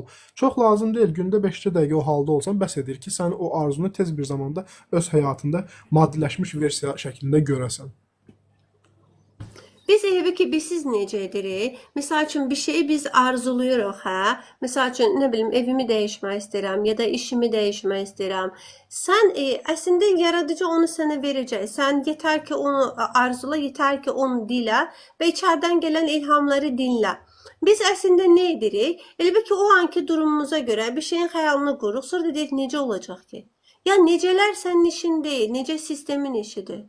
Yetər ki, sən iç səsini dinlə, bir hərəkət et, ona gidib çatacaqsan zaten. Biz onun necəsini düşünürük, necəsinin cavabı sənə necə gələcək, bugünə kimi nəyi bilirsansa, nəyə inanmısansa, hansı şeylər təcrübə etmişsansa, oradan bir necə gələcək sənə. Halbuki sən o necəni düşünməsən, sadəcə olaraq, baxın, sonuc olacaq ki, səbəblər yaranır. Sən bu sonucu xəyal et, burada da durma yani. İlhamlar gəldikcə bir hərəkət et. Necəsini düşünmə, yol səni aparacaq buna doğru. Çünki sən bir şey, baxın, xəyalını qurdurduğu bir şeyi demək ki, sənə verdi. Sənə bir şey verməzsə onun xəyalını qurdurma. Sən onu düşünə bilməzsən. O sənin ağlına gəlməz. Amma biz nə edirik? Necə olacaq? Necə olacaq? Zihnindən gələn o qısıtlı bilgilər onu əngəlləyir. Necə olacaq deyirik. Çünki beynimizdə ya da ki bir şey planlaşdırırıq. Ya planlaşdırma, bırax, axışı bir təslim ol, bırax. Gələcək o sənə bir şəkildə. Amma inanmırıq ki. Bəli, biz uşaqlar kimi inanmırıq həqiqətən də. Bizim uşaqlardan uşaqlar kimi inanmırıq. Uşaq valideynindən nəsə istəyəndə, konfet istəyəndə, paltar istəyəndə, ayaqqabı istəyəndə demir ki, sən harda işləyib, nə qədər pul qazanıb, neçə manata mənə bunu alıb verəcəksən. O bunu demir, ona heç maraqlı deyil. O sənə deyir ki, ana mənə bunu Demir. ver. Sən də Allaha elə yanaş da. Sən sadəcə istə, lazım deyil sənin düşünməyin ki, bu aylıq maaşım bu qədərdir, bunu necə alacağam. Lazım deyil. Çünki Hesablayırıq, həmən hesab, zehin həmən hesablayır orada. səhvi orada edir əsas. Orada edirik.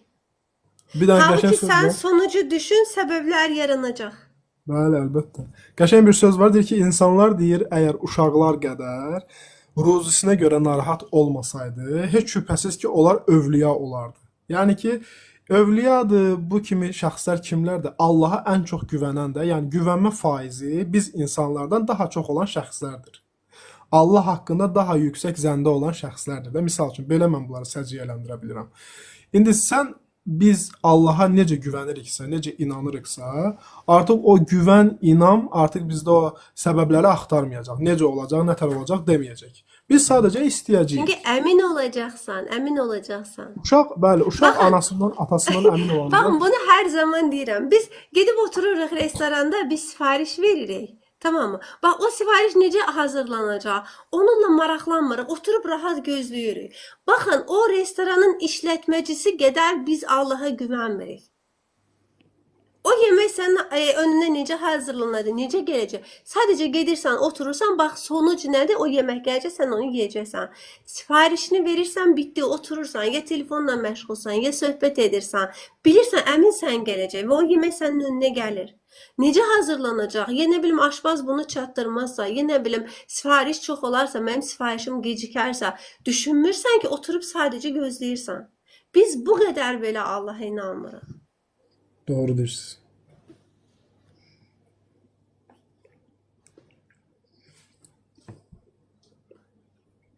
Yəni bu həyatda o insanlar udur ki, o insanlar rahatdılar, əmindilər. Əmindilər. Rahat olacaqsan, əmin olacaqsan, bugün önündə nə var? Nə var önündə? Ondan seçimlərini edəcəksən ona görə. Bugün edə biləcəyin ən yaxşı şey nədir? Özün üçün, varlığın üçün.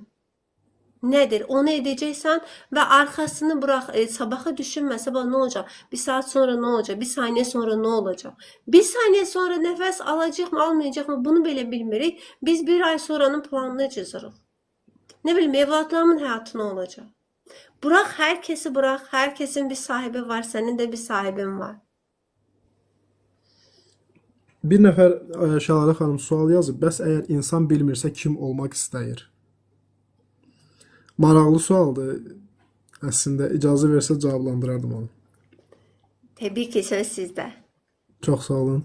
İnsan nəfsi ilə bu dünyaya yanaşdığına görə, egosu ilə kim, yəni bir şəxsiyyət olmaq, bir sosial status arzuladığına görə, o daima o arzular ürətir. Mən həkim olmaq istəyirəm, müəllim, psixoloq, məsələn, terapist və yaxud da ki, digər bu kimi sosial statuslar. Və bunların arasında o sahib olduğu enerjini daim gündə 5 yerə, 10 yerə xərcləyir. O bilmir ona görə kim olmaq istəyir. Yəni onun bir məqsədi yoxdur, onun bir istəyi, bir sadiq qaldığı arzu yoxdur. Arzu olmadığına görə həyatının 30 ilini, 40 ilini, bəlkə də çox böyük, yarıdan da böyük hissəsini o xərcləyir sadəcə olaraq lazımsız istiqamətlərə. Yəni çəkici daşı yarmaq üçün bircə daşa vurmur. O vurur bir gün bu daşa, sabah digərini, o biri gün. Ona görə çaşqınlıq içərisindədir. Biz konkretləşdirmək üçün biz özümüzə sual verməliyik. Heç kimə yox, özümüzə. Mən kim olmaq istəyirəm? Sadəcə sual verin. Beyin sizə axtarıb tapacaq ki, siz ən çox hansı sahədə uğurlu ola bilərsiniz və o sahənin bir işarəsini sizə sosial mediadan, insanın dilindən, ətraf mühit amillərindən göstərəcək. Və sizdə artıq o göstəriləndə siz anlayacaqsınız ki, bu mənim dünən özümə verdiyim sualın cavabıdır. Konkretləşəndən sonra isə o arzunuza xidmət göstərin. Yəni xidmət göstərmək nədir? Gündəlik olaraq o sahədə özünüzü təsəvvür eləyin. O həyata keçərsə, o sahənin sahibi olarsınızsa, orada olan bir otağınızı düşünün, orada olan kollektivi düşünün. Yəni ki, gündə ən azı bir 5 dəqiqənizi arzunuza xərcləsəz, siz artıq kim olmaq istədiyinizi anlayacaqsınız. Və varacaqsınız təbii ki, o arzunuza. Baxın, yenə Rəşad bəy də eyni şey deyir. Sonuc. Sen sonucu düşün, bunun xəyalını qur, özün onun içində hazır hiss et. Səbəblər yaranacaq. Nəyi necə? Sistem özü səni yönləndirəcək zaten. Və biz çox zaman orada da elə bir ki, Rəşad bəyin sözünə qüvvət, enerjimizi paylayırıq. Bunu da niyə görə edirik? Hansı formada edirik? Çox zaman ətrafın manipulyasiyası, nə bilim ata bunu dedi, ana bunu dedi, nə bilim bu işdə daha çox qazanc var. Bilirsiniz necə? Kollektiv bunu dedi, toplum bunu seçir, toplumun buna ehtiyacı var. Heç bir zaman dönüb özümüzdən soruşmuruq ki, mən nə etmək istəyirəm? Məni nə coşdurur həyatın içində? Mən nədən zövq alıram? Hansı işi görmək mənə zövq verir? Hansı işi mən hobbi olaraq görürəm? Hansı işi gördüyümdə yorulmuram? Bunu özümüzdən soruşmuruq. Beyin yenə orada da plan cızır. Misal üçün, hay bunu belə edərəmsə hər kəs bu işlə məşğuldur. Halbuki bəlkə də sən orada daha çox parlayacaqsan. O tərəfə baxmırsan. Ya da ki, nə bilim, atanın ananın uşaqlıqda həyata keçirmək istədiyi bir arzusu var. O arzusunu həyata keçirməyib, səni o yöndə yönləndirir. İnsan özü soruşmalıdır. Çünki sənin cavabın sənin içində gizlidir. Sənin cavabın başqalarının iki dodağının arasında gizli deyil. Sənin cavabın içərdən gələn o qəlb səsində gizlidir. Sən nəyə həvəsin var? Sən nə istəyirsən? Bunda gizlidir sənin cavabın. Və bu cavab da içərdən gəlir, kənardan bir yerlərdən gəlmir. Planlaşdırmaqlarla gəlmir. Ay mən gedim buranı oxuyum, qutarım, ondan sonra gedim falan yerdə işə girim, nə bilim ayda bu qədər gəlirim olacaq. Bu hesab kitabla gəlmir. Hesab kitab edənə hesab ödətilir. Ona görə də hesab kitabı bir kənara bırax. Nə istəyirsən, sən həqiqətdə nə istəyirsən, nə sənə zövq verir, nə səni coşdurur, sən bunu tapmaq durumundasan. Əlbəttə ki, insan əgər Şəlalə xanım o istədiyi peşəsinə, nəfsani yönünə, yəni pulum çox olsun, hansı sahə daha uğurludur, mən harda daha çox qazanaram deyə yaxınlaşarsa, orada onda huzur olmayacaq. Bəlkə də qazanacaq, amma o daxili tamlığı, daxili huzuru tapa bilməyəcək. Amma hansı Olmayacaq. sahədə Şeytanın tələsinə düşür orada sanki insan. Bəli, bəli. Mən hansı sahədə daha rahat, daha xoşbəxt, daha huzurlu və həqiqətən də istəyərək ora yönələ bilərəm, orada özümü görürəm desə, maddiyyatı orada kənara qoysa, əlbəttə ki, orada bir bərəkət olacaq. Çünki bərəkət termini elə bir termindir ki, dünya bunu hələ də açıqlaya bilmir. Çünki bərəkət elə bir haldır ki, elə bir vəziyyətdir ki, sanki sən bir zəmzəm bulağıdır, sənin həyətində çıxır və axdıqca da axır, bitmir. İnsan var ki, 500 manatdan misal üçün deyirəm də, bir ailə saxlayır, pulu da artıq qalır, toya da gedir, yasa da gedir, amma insan da var ki, 5000 qazanır, amma onun bərəkəti yoxdur. O pulu haydan gəlib vaya gedir. Yəni budur bərəkət termini. Və həqiqətən də o bərəkət sənin xoşbəxt olduğun mühitdə, xoşbəxt olduğun işdə olacaq. Mümkün deyil ki, o maddiyyatı güddüyün işdə o bərəkət də olsun, orada bir xoşbəxtlikdir. Orada sadəcə rəqəmlər olacaq. Arxasında sıfırlar olan rəqəmlər olacaq və o sıfırların qabağındakı rəqəmi götürəndə də o mahiyyət itəcək. Orada heç bir şey qalmayacaq. Zaten baxın orada rəqəmlər olacaq və o rəqəmlər də səni xoşbəxt etməyəcək. Çünki sən istemediyin bir işin içində stresin, gərginliyin. Amma biri də var ki, sən axışa izin verəsən, səndən axmalı olana izin verəsən. Bu sənin potensialındır, bu sənin içindən o axmaq istəyən bir şeydir. Baxın, hər zaman deyirəm, rəssam, misal üçün o keçmişdəki rəssamlarımız ki var, onlar bir rəsm çəkərkən əziyyət çəkmirlər. Bəstəkar bir mahnı bəstələyəndə əziyyət çəkmir. Bildiniz necə? Ya da ki, hər hansı bir usta zövqlə bir evi düzəldirsə, nə bilim, bir divara bir rəsm çəkirsə, orada bir tablo yaradırsa, əziyyət çəkmir. O onun içindən axır, orada yorulmur da. Orada çünki, bax, olsa belə fiziksel biraz yorğunluq olar, o da keçər. Çünki onun ruhu bəslənir orada. Misal üçün, bir şair şeir yazdığında əziyyət çəkmir, sadəcə axına izin verir, oturur, yazır. Yazan orada əli də o deyil heç, özü deyil. Ona görə də içərdən nə gəlir, bunu dinləməkdə fayda var. Yoxsa ki, nə bilim, bu devirdə bu daha çox pul gətirir, daha çox qazanc gətirəcək, insan orada təliyə düşür. Və sən orada nə qədər qazansan belə sənin sağlığın əldən gedir, buradan qazandığın da sağlığına gedir, onu da toparlaya bilmirsən. Amma Rəşad bəyin sözünə qüvvət, necə ki sən, misal üçün, öz fitratına uyğun olan, misyana uyğun olan bir işin arxasıca gedərsənsə, bu səfər sən özün olduğun üçün həyat da səni dəstəkləyir. Sistem səni dəstəkləyir və sən oradan başarıdan başarıya doğru yol alırsan. Və oradan gəlirin də zaten gəlir və orada da bərəkətin olur. Amma sən özünü inkar etdiyində, beyninin içində planlaşdırmalarla bir şey etdiyində, öncelikle varlığını inkar edirsən, özünü inkar edirsən, buna görə sənin orada uğurun olması mümkün değil. Ona görə də içeriden gelen ses her zaman dediğim kimi, Reşat Bey'in de sözüne güven, içeriden gelen ses, o ne deyir sana? Onu dinlemekte fayda var. Çünkü senin uğurun oradadır. Herkes sənə bax, bu yolu getmə, burada sənin nə bilim uğurun yoxdur, buradan nə qazanacaqsan desə belə, sən ona inandığında sistem səni dəstəkləyəcək. Artıq tamam baş yarar burada deyiblər. Çox doğru vurğulayırsınız Şəlalə xanım. Həqiqətən də möhtəşəm vurğuladınız. Həqiqətən də elədir. Zehindir bizi o seçəcəyimiz sahədən saxlayan. Sadəcə o bilmir orada nə baş verəcək. Bayaq bir sual yazmışlar. Bəs biz qorxuruqsa nə edək?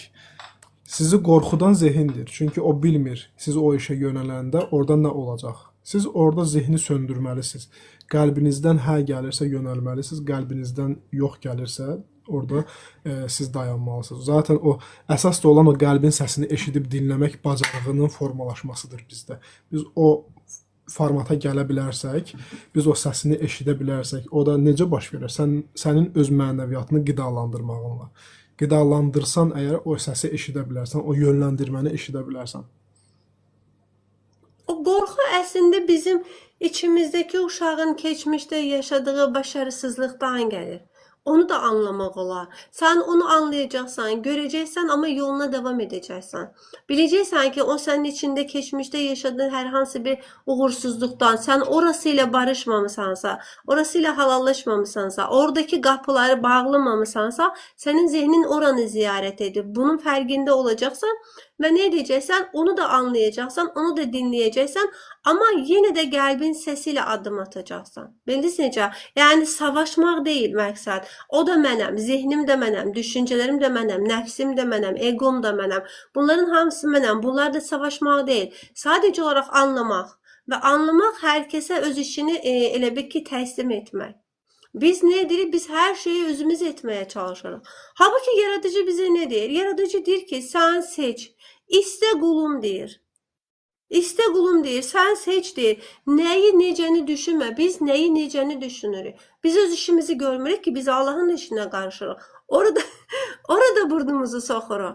Halbuki gelin de deyəm, sonuç, bax sonuç, sən bunu xəyal etməlisən, bunu düşünməlisən, sənə bunu necə verəcəksə, bu onun işidir, sənin işin deyil. Səni burada hərəkətə gətirəcəksən, inanarsansa, əmin olarsansa, güvənərsənsə, səni burada hərəkətə gətirəcək o. Yeter ki sen bunun xəyalını qur, buna özünü layık bil və burada içindən gələn ilhamlarla biraz hərəkət et. Burada səni zorlamayacaq da. Sən onun işinə qarışırsan, biz onun işinə qarışırıq. Bir şey istəyirik, necə olacaq? Necə onun işidir, sənin işin deyil. Sən seçimini etməlisən. Sən burada seçim etmək üçün varsan. O cüzi iradənlə seçim etməlisən. Geri qalan hər şeyi sistem ona təhvil versən. Sən o elə bil ki sənə verilmiş bir əmanət, onu ona sən təslim etsən, o zaten ona sahib çıxacaq. Səni yönləndirəcək orada. Ama biz bunu etmirik ki, biz her şeyi mən götür qoy edəcəm. Ne bileyim, güvenmediğimiz için. Niye idare etmeye çalışırıq? Niye kontrol etmeye çalışırıq? Güvenmediğimiz için. Mesela evladımızı niye kontrol etmeye ihtiyacı hissedirik? Çünkü onun bir sahibi olduğunu qəbul etmirik ki, buna əmin deyilik ki. Əmin olsan buraxacaqsan, sahibi var. Ama güvenmir, mən etməliyəm, mən kontrol etməliyəm. Yükü yüklüyür sənə, al çək deyir. Ondan sonra da bir baxırsan ki, bir yerə qədər ağır gəldi sənə yük. Niye ağır geldi? Çünkü sana ait olmayan bir yükü aldın sen. O onun sahibinin göreceği iş. O yaradanın işi. Senin işin seçim etmek. Neleri neceleri düşünmeden seçim etmek. Ama biz bunu bilmirik ki. Çünkü her şey bize ne dediler? Qəlbin şeyi yoktu diyorlar. Qəlbin sümüğü yoktu. Sen ağılla karar ver. Zihinle karar ver. Zihinle karar verdiğimizde tekrar döngülerimiz başlıyor.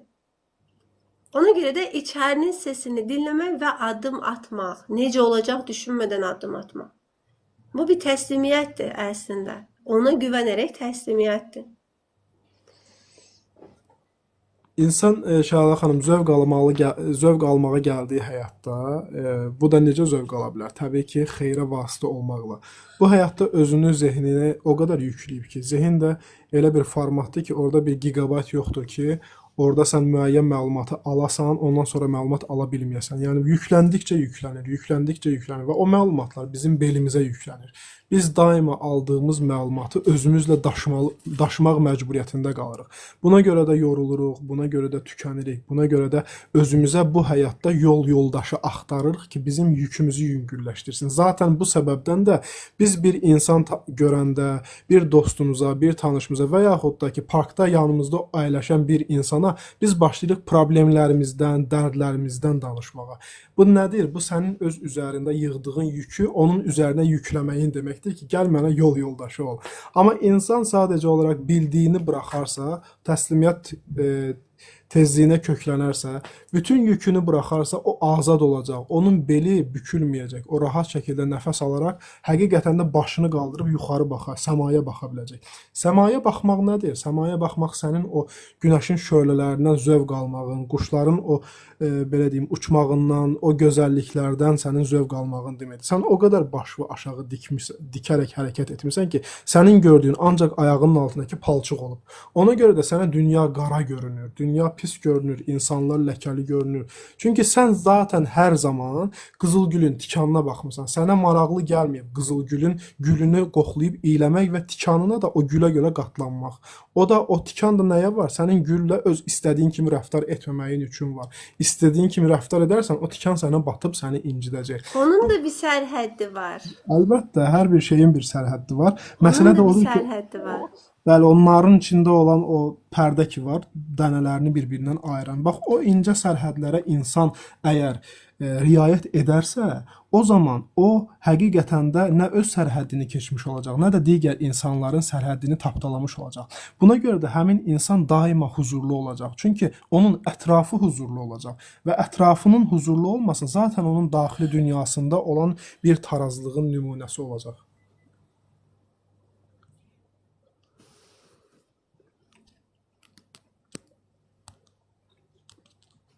Adam özü ilə darıxır və birini axtarır. Sən özünə belə darıxdırıcısan. Əslində özümüzü tapmadığımız üçün darıxdırıcıyıq. Özümüzlə bağ qura bilmədiyimiz üçün. Biz əslində darıxdığımız bir başqası zənnidirik, amma biz əslində özümüz üçün darıxırıq.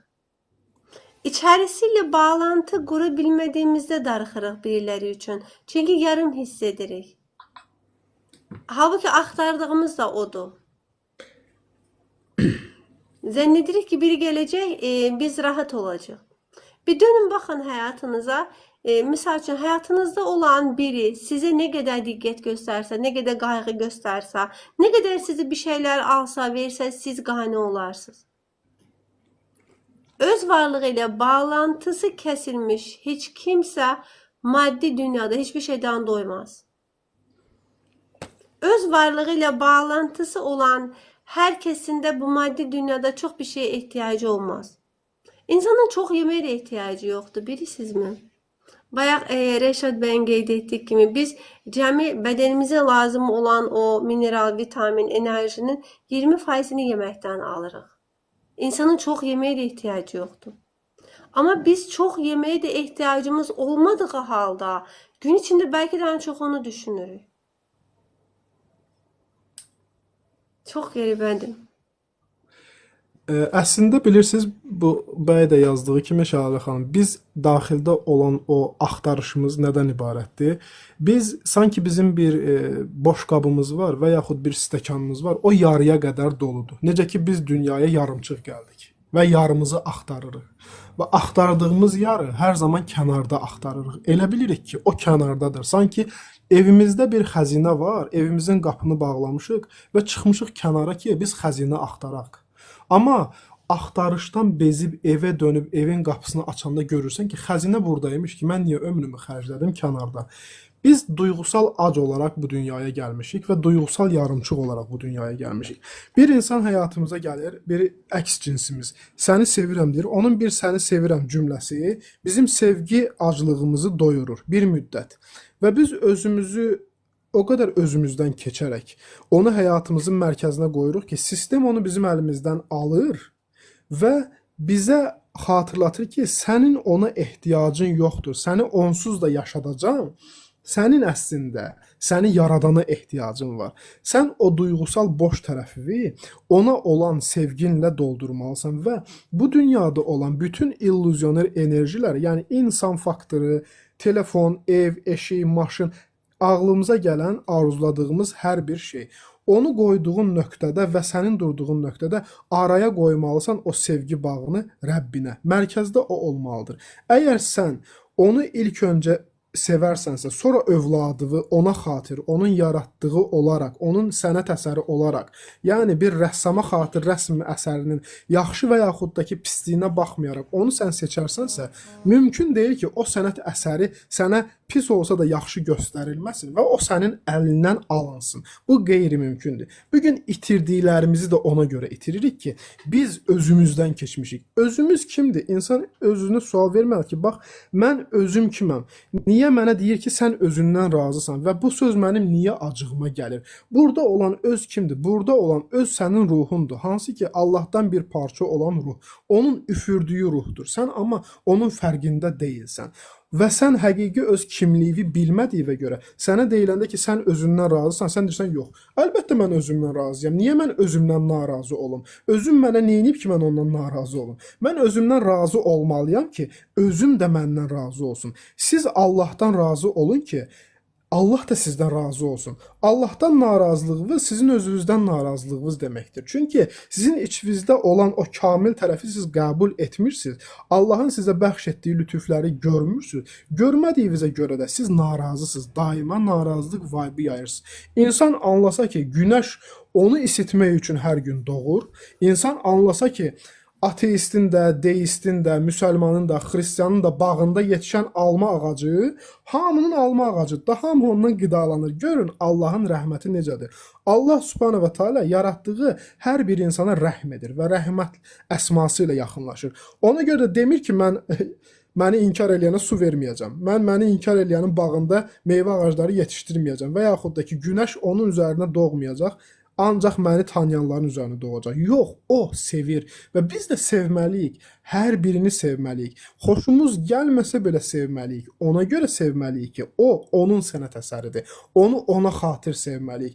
Və bütün qəlblər onun əlində olduğuna görə, bütün qəlblərə hakim o olduğuna görə, o istənilən qəlbi dəyişdirə bilər. Sənin məsələn bugün narazı olduğun 20-30 illik valideynin, 20-30 illik həyat yoldaşın, heç vaxt dəyişməz dediyin həyat yoldaşın, sən özün dəyişərsənsə, o da dəyişər, mütləqdir. Əgər o dəyişməyəcəksə, mümkün deyil ki, sən bir damın altında ona dözərək qalasan. Sən özünü dəyişdir. Bırax onları hər birini, özünü dəyişdir, özündən razı olacaq duruma gəl ki, Rəbb də səndən razı olub, sənin ətrafı, sənin daxili dünyaya uyğun dizayn etsin. Əslində Rəşad bəy, bizim özümüzdən narazılığımız da, biz niyə özümüzdən narazıyıq? Çünki biz bilirik. Daha doğrusu bildiyimizi zənn edirik. Bizə uşaqlıqdan nə öyrətdilər? Bacarmazsan diyelim ki. Yetərsizsən, nə bilim əksik burası, nə bilim sevilmədiyimizi zənn etdik. Biz əslində bunları bildiyimiz üçün özümüzdən narazıyıq. Və bu bildiklərimiz elə bil ki, o həqiqətin önündəki pərdədir. Mən misal üçün, bilirəm, mən yetərsizəm, çünki mənə kodlanan kodlar bunlardır. Amma mən əgər fərqində olsam ki, biraz idrak etsəm, biraz bir, nə bilim, təmiz bir zihinlə bir baxsam ki, ya mənə deyir, sənə şahat damarından daha yaxınam deyir. Aləmdə nə varsa, Adəmdə də o var deyir. Mən səni ruhumdan üflədim deyir. Yəni bunları deyən və bu özünü məndə gizlədibsə əgər, mənə şahat damarımdan daha yaxındırsa əgər, mən necə bacarıqsız ola bilərəm ki? Biz əslində bunu zənn edirik. Bu bizim bildiyimiz. Ona görə də bildiyini buraxacaqsan ki, o bilinməzliyə doğru bir qapı açasan. Sən bildiyinə tutunduğun üçün, bax bildiyin nədir? Sənə uşaqlıqda deyirəm ki, bir dedi sən bacarmırsan, sən bunu aldın, qəbul etdin. Bu sənin bildiyin. Onu buraxacaqsan ki, içindəki o güc ortaya çıxsın, o güc üzə çıxsın. Çünki sənə şah damarından daha yaxınam deyir. Səndən kənarda deyil yəni o. Ağzındakı kəlmələr, ağzından çıxartdığın hər kəlmələr dua hökmündə işləyir. Misal üçün, Allahdan bir şey istədiyində dua edirsən. Sən zənn edirsən ki, dua etdiyində sənin duaların qəbul olur, Allah səni eşidir, amma gün içində danışdığında səni eşitmədimi? Bu necə bir məntiqdir? Sən hər kəlmənlə dua edirsən. Amma sən hər kəlmənlə dua edənsən, niyə deyirsən mən bacarmıram? Niyə deyirsən bu olmaz?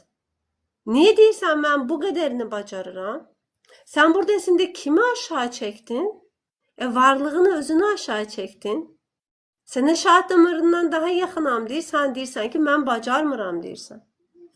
Kim öyrətdi sənə bacarmadığını? Bu səndə olan bir kod, sən buna inandın sadəcə olaraq. Və sən də buna inandığın üçün, sənin bildiyini zənn etdiyin bu olduğu üçün, o da deyir ki, mən qulumun zənni üzərinəyim. Sən nəyi zənn edirsənsə, sənə onu verir.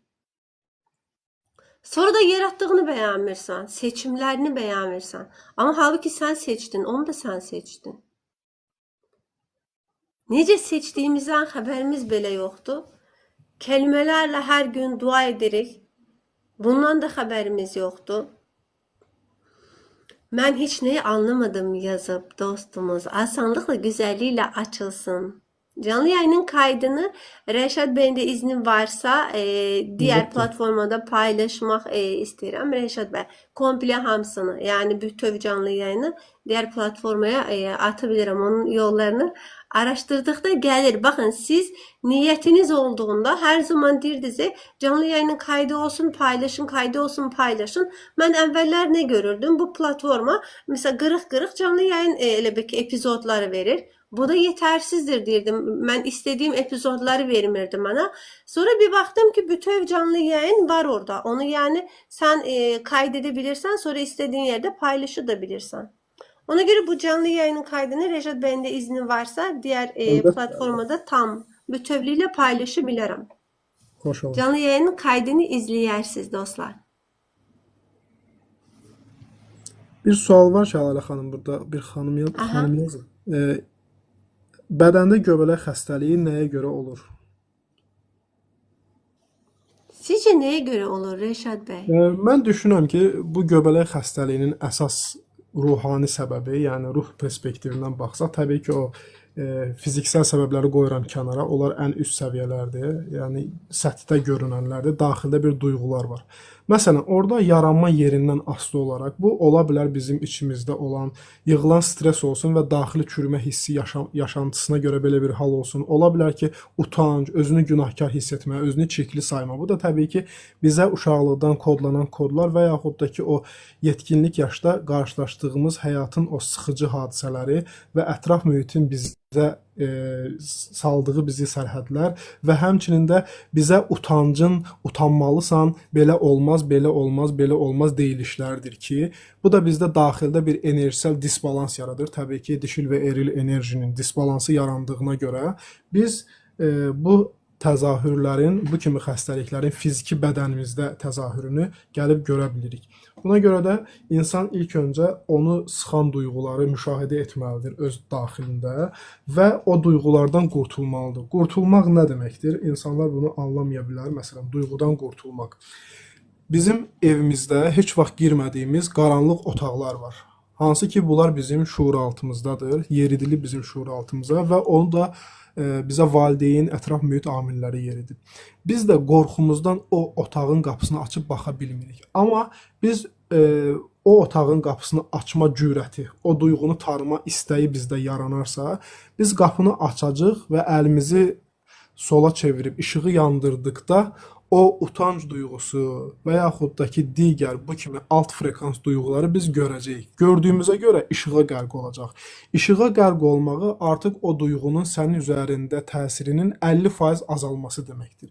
Digər 50% də o kod sənə necə kodlanıb, onun düzəlişi üzrə sənin işləməyindir. Yəni sənin beyinlə müəyyən afirmasiyalarla işləməyin gətirib o duyğunun səndə öz təsirini azaltmasına və yeni kod ilə yazılmasına gətirib çıxardacaq. Əslində bütün xəstəlikləri, deyək, karmik xəstəlikləri təbii ki, kənara qoyuram. Yerdə qalan 80-90% xəstəliklər, içimizdə olan kölgə tərəflərin müalicəsi zaten müalicə metodlarından biri də bundan ibarətdir. Yəni çoxdur əlbəttə ki, müalicə metodları.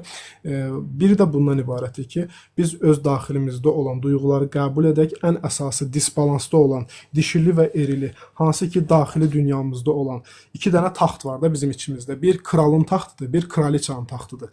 İndi burada kral əlinə götürüb qılıncı, orada bir patriarxal bir rejim sürdüyünə görə onu deyir ki, sən artıq qadınsan, öz yerini bilməlisən və erillik o insanda çox olur. Yəni ki, bu insan erilliyə meyilli olur, qadın olur, kişi olur, bunun heç bir fərqi yoxdur.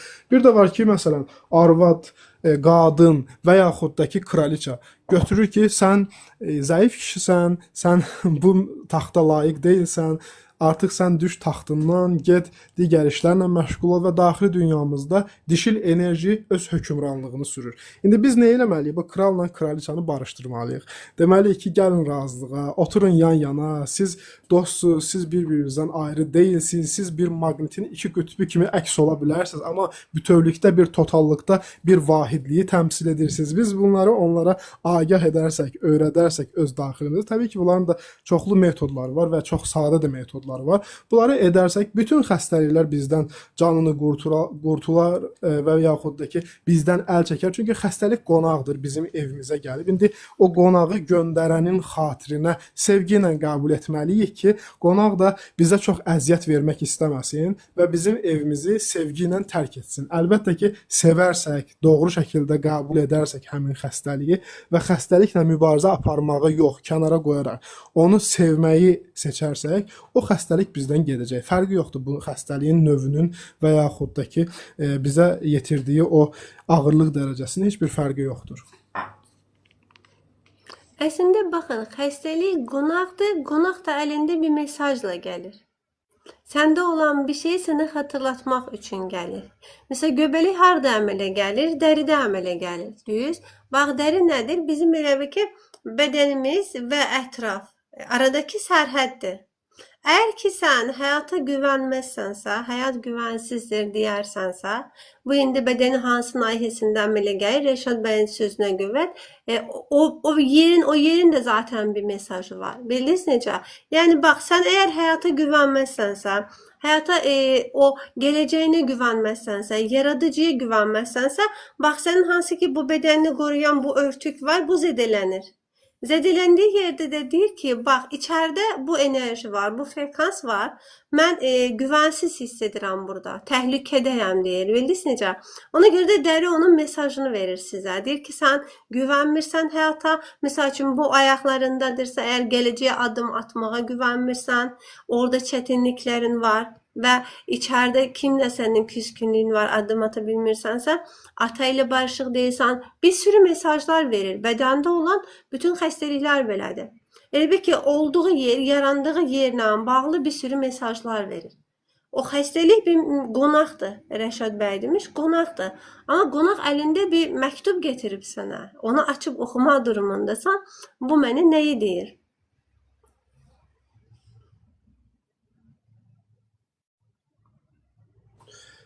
Əslində Şəlalə xanım, bizim qarşılaşdığımız bütün həyatda bizim gördüyümüz problem saydıqlarımız və yaxud da ki, problem saymadıqlarımızın hər zaman ən sadə bir izahı var. Hansı ki, belə bir söz var ki, deyilir ki, əgər sən bir mövzunu 5 yaşında uşağa anlada bilmirsənsə, demək ki, sən o mövzuya %100 hakim deyilsən. Yəni, Hakim deyilsən, düz. Biz indi bu insanların, məsələn, müəyyən tezlik dalğasında olan insanlar var. Anlaya bilənlər var, anlaya bilməyənlər var. Məsələn, elə insanlar olur ki, mən sosial mediada görürəm. Çıxırlar, məsələn, podkast çəkilişinə və orada elə bir şeylərdən sadalayırlar. Məsələn, beyin filan hissələrdən ibarətdir, sayır onların adlarını xarici bir dildə. Bunlar hamısı boş-boş şeylərdir deyə düşünürəm. Nəyə görə? Çünki biz nəyisə adlandırmağımız hansısa bir orqanımızın, hansısa bir hissimizin başa düşülməyən dildə adlandırılırsa, misal üçün də filan hissələrdən ibarətdir. Açıq bir otağı orada görməyimiz ki, burada deyirik ki, məsələn, divan var, kreslo var, stol var, stul var, bir dənə lampa var. Bunu deməkdir. İndi məsələn, siz çox sadə dildə anladırsınız deyə sizi anlayırlar, başa düşürlər və həqiqətən mən sizin canlılarınızı çox bəyənirəm, çox sevgi ilə də dinləyirəm. Allahdan da onun idrakına tam şəkildə zehnimin həzminə verilməsini istəyirəm. Ona görə də baxın, sizi dinləyənlər yaxşıca da dinləyirlər, anlayırlar. Amma bəzi insanlar sadəcə insanların gözünə girmək üçün fərqli adlandırmalarla nəyisə adlandırırlar. Bu da həmin insanlarda həmin sözlərin müvəqqəti eforunu yaradır, müvəqqəti enerjisini ötürür. O insan da qabağındakı insanın alim, professor olduğunu sanır, amma bilmir ki, o da onu hardansa öyrənib. Yəni rasional bilgidir. Yəni ki, kiminsə təxəyyülünün bilgisidir. Bilirsiniz, əzbər bilgidir o. Bəli, İnsan bir əlbəttə. şeyi idrak edəndə, məsələn, sözünüzü kəssən, insan bir şeyi idrak edəndə onu özününküləşdirib danışır. O əzbər kəlmələrə ehtiyac qalmır. Özününküləşdirir və özü necə anlayırsa, necə idrak edibsə, o şəkildə danışır və bunu sadələşdirir. Amma misal üçün, hansısa termlər, hansısa kəlmələr, məncə o əzbər bilgidir. Onu sadəcə əzbərləyib, o şəkildə əzbərləyib, o şəkildə də çatdırmağa çalışır. Doğru deyirsiniz. Və həmin insanın biz daha da alt səbəbinə gedəndə baxırıq ki, insan var ki, insana kömək etməyi düşünsün. Yəni onun niyyəti, bütün belə deyək, tikilən mənəvi təməl daşları, yəni əsas tikinti materialı olan niyyət olsun ki, insana mən kömək edim. Həqiqətən də heç bir belə deyək də özümü ona ağıllı göstərmədən, yəni nəfsani bir duyğu sərgiləmədən. Amma insanda var ki, insanın gözündə yüksəlmək üçün hansısa bir kitabdan bir bilgi danışır. Mən sizin canlınızı ona görə çox bəyənirəm ki, sizdə o yoxdur, onu görmürəm. Siz ancaq insana mənəvi cəhətdən kömək etmək üçün danışırsınız və həqiqətən də çox kömək olursunuz. Çünki mən baxanda hər zaman altdakı şərhləri oxuyuram. Görürəm ki, insanlar təşəkkürlərini bildirirlər, sağaldığını bildirirlər, sadəcə canlını dinləməklə və yaxud da ki, hər hansısa bir seanslı təlimi almaqla. Bu çox gözəl bir şeydir. Bu hər zaman belə bir hərəkətin bir adı var. Xeyrə vəsilə olmaq, xeyrə vasitə olmaq. Təbii ki, bu hər bir insana veriləcək bir nemət deyil. Verilir müəyyən dönəmlərdə insanlara, sadəcə insanlar onun qədrini bilmir deyə ondan o alınır. Çünki o təkəbbürə qapılır. Məsələn, mən sizə baxanda da tərifləmək kimi demirəm. Onu sadəcə deməyi özümə borc bilirəm. Həm dinləyənlər bilsin, həm də ki, hər birimizə təkrar olsun ki, insan insana yardım etmək üçün bunu edirsə, onun sözündən, onun baxışından, onun danışığından bu hiss olunur, bu idrak olunur və o ruhun ruha xitabı perspektivindən bunu həyata keçirir. Amma insan da var ki, sadəcə mən nəfsinə xidmət edim və nəfsimə xidmət edim perspektivindən çıxış edərək hansısa bir xüsusi terminlərlə danışaraq müvəqqəti bir efor oyadır və o insanın ruh yaddaşında qalması da qeyri-mümkündür. Çünki ona o həmin anda maraqlı oldu. O artıq onu zehninin həzminə verə bilməyəcək və yaxud da ki, qəlbinin həzminə verə bilməyəcək. Çünki siz çox gözəl vurğulayırsınız ki, təkrarçı bilgilərdir, öyrənilən bilgilərdir. Ruhdan axan, sənin təfsir etdiyin bilgilər deyil. İnsan bir fikri oxuya bilər, insan bir fikri dinləyə bilər və onu özünə uyğun tərzdə həzm edərək öz sözləri ilə bəzəyə bilər və yaxud da ki, bir illüzioner enerji ilə sintezli şəkildə izah edə bilər ki, daha gözəl anlasın.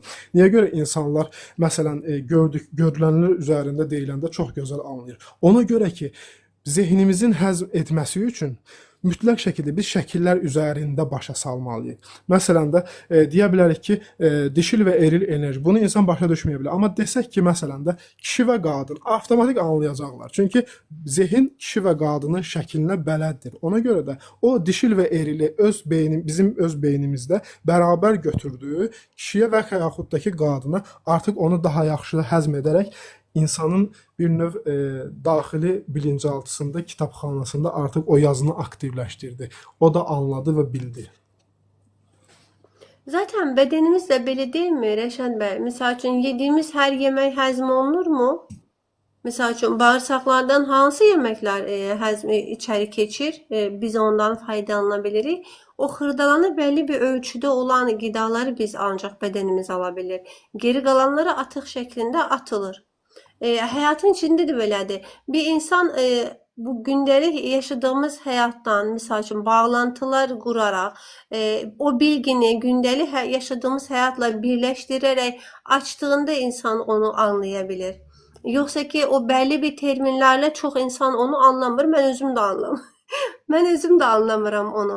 Məsəl üçün o bəlli bir terminlər var, onlardan istifadə edərək. Bəzən görürsünüz ki, dostlarımız burada bir mesaj yazırlar. Deyirəm ki, kəlmənin anlamı nədir? Mən o kəlməni anlamadım.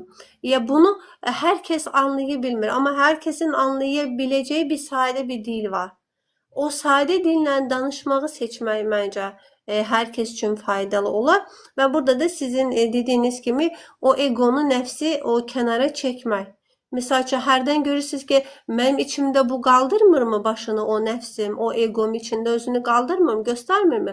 Göstərir, sadəcə olaraq onu anlayıb elə bir ki, hə, tamam səni anladım, səni gördüm, amma burada səndən istifadə etməyi seçmirəm deyə bilirsən.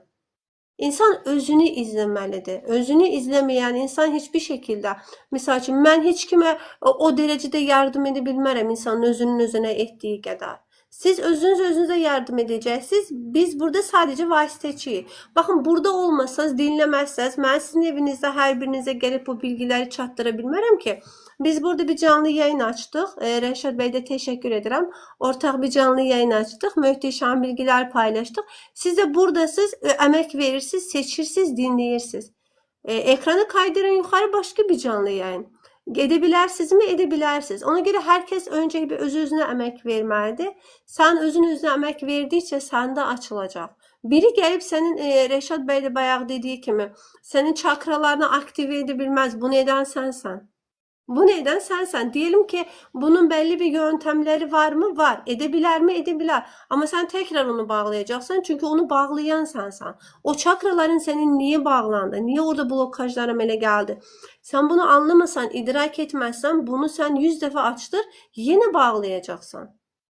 Bildinizcə, elə bil ki, orada kanalı tıxayan orada bir şey var, bir duyğu var, bir düşüncə var, bir travma var. Sən onu buraxmadığın müddətcə ged onu açdır. Təkrar yenə eyni insansan, eyni düşüncə, eyni beyin. Yenə bağlayacaqsan onu. Ona görə də orada o şey niyə var, bunu anlama. O xəstəlik orada niyə var, onu anlama. Bu xəstəlik mesajcı mı mesajcı, bir qonaq mı qonaq, əlində bir məktub gətirdi sənə. Sənə bir şey xatırlatmağa çalışır. Balansı pozduğun bir yerləri sənə göstərməyə çalışır. Ona görə də sən bunu anlamadın, idrak etmədiyin müddətcə həyatın dəyişərmi? Dəyişməz. Dəyişsə də bəlli bir sürə. Sonra təkrardan dönbaşı olarsan. Bu elə bir ki, özü-özünü aldatmaq kimi olur. Xalının altına süpürmək kimi. Hələlik mən bunu görməyim, gizlədim. Amma o bir yerlərdən yenə çıxacaq. Çünki var olan bir şey yox olmur. Bunu yəni bir yerlərə yazın. Bir şey var olursa bu yox olmur. O xəstəlik yarandısa kökdən nə zaman gedəcək? O xəstəliyi yaradan bir enerji var, bir duyğu var, bir düşüncə var. Bu səndə var. Sən onu görmədikcə, onun bilgisini almadıqca, harda balansı pozmusan, o sırat körpüsündən harda düşürsən, bunu anlamadığın müddətcə xəstəlik köklü şəkildə getməz. Bugün çox möhtəşəm bir canlı yayın oldu Rəşad bəy. Təşəkkür edirəm sizə də. Mən də sizə təşəkkür edirəm. Dostlarımıza da təşəkkür edirəm. Varlığınız üçün, qoşulduğunuz üçün. Rəşad bəy, başqa deyəcəyiniz sözünüz varsa yekunlaşdıraq yavaş-yavaş deyə düşünürəm. Əlbəttə yekunlaşdıraq. Çox sağ olun, mən də sizə minnətdarlığımı bildirirəm. Dinləyən dinləyicilərə gözəl sözləri oxuyuram. Allah sizi var eləsin. Daima Şəlalə xanımın canlılarını dinləyin və dinləməyi özünüzə layiq bilin. Çünki bu sizin artıq özünüzə nəyi layiq bilməyinizdən irəli gəlir.